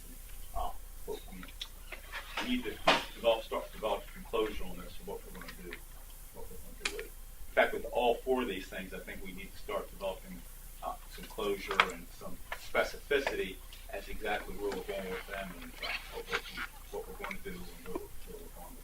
We've clearly made progress on the IT side. I mean, the cameras, the streaming of the meetings on the internet now, as opposed to simply just recording them. They're still recorded and retrievable. All of that has certainly gone. To Dan's point, we did authorize the look for a communication system to bring us into where we are in the real world. But I also agree that we need an overall plan that we're following. So I think when I look at the 4, we're making progress on them. Doors are opening on the finding additional funding and grants. We've completed 1. Progress has been made on 2 of the others, and 4. Progress has been made on number 4 too. No question about that. You're working on a website. Working on a website. Thank you. So again, I don't want to give the impression we haven't made some progress, but I agree that. All right. So go ahead. And one thing before we leave the sheet, the pending actions list, breach status report. When you and Bob went with the county commissioners the first time, did we make any progress on that bridges here? We requested money. We requested money. Hopefully a lot of it. Well, that money is. Don't hold your breath. Yeah, don't hold your breath. Statement. So, yeah. Okay. Advisory committees. We have a Virginia Reister and Edith Vogel for aquatics. Their sitting members just being renewed for second time. Their renewals. Whoa. That's one question I had, Dan, because I don't see reappointment check. There are 4 of them here, right? Mm-hmm. Yeah, I'm doing aquatics first. Okay. Is Vogel a reappointment? Yeah, they wrote it in instead of checking it off. They wrote it in the bottom. He involved in Edith, I can't read the writing. But anyway, it's a reappointment. Yeah, Good. they both are. Excuse me, would you say that again? Can't read. You got me. Thank you, Dan. You got me, Dan. Thank you very much. That was very well done. Okay, we've got. Any objections to those? Edith and Virginia. Okay, we have Susan Brooks for the Communications and Technology. I do have a question. Yes. Have we gotten the committee chair's approval that was in progress? Ron submitted the form via email. Okay. As soon as you're both committee chair in progress, it says on mine. No, It's obtained, it's done. that's fine, Yeah, that's fine. yeah, we're on it. And the We're same on thing is true, we'll get the Gail Blazer, Yeah, board Gail's- liaison, And- fine, good, done, Okay, and the Gail Fletcher thing, I signed this the other day. okay. Right. Good. Any objections to Susan or Gail? No. Okay. One final thing before we go into Bob's session for the closed session. We have, in looking at the calendars, looking at the May date, being that May 1st falls on a Tuesday, the third Tuesday actually ends up being very early in the month. And I know that there were at least one other board member who will not be here on that meeting date. And I would like to propose moving that date out a week to the following Tuesday, the same time. It was scheduled, but a week later. So it is in the 20s of the month as opposed to The May meeting? the May meeting, moving it out. May 22nd? May 22nd. Yeah, moving it from the 15th to the 22nd. So moved. I don't have my calendar. I'd sort of like to look at a I calendar would first. too, I would too. Where and when? Well, I'm just changing the date right now. I don't know where yet. But we're just now. That's a 9 o'clock scheduled time. It's the 9 o'clock scheduled time. I I'm don't not have my changing the calendar time. with me. Okay. So we're eliminating the 15th meeting, directly. Tentatively. Tentatively. I'll hear back from You wanna hear both. back from the board Hear members as back. to whether it's okay? Right. Okay. If there's an issue. I will likely be out of town on the 15th. But on the other hand, I can make arrangements for that 7 o'clock meeting to call in. So, Yeah, the May meeting is the 7 o'clock meeting. yeah. It is 7. Oh, that's right. It's the middle month. It is the 7 o'clock meeting. Right. 7 o'clock. Yes, it's an evening meeting. Where was it originally scheduled? That place wasn't determined yet. Probably the Aspen. Probably ask Steve. Joe, it was May 15th and 7 p.m. in the Aspen. Yeah. Okay. I will motion to go into closed session. Second. Oh, no. What was the vote to go into closed session? Aye. If you don't mind me asking.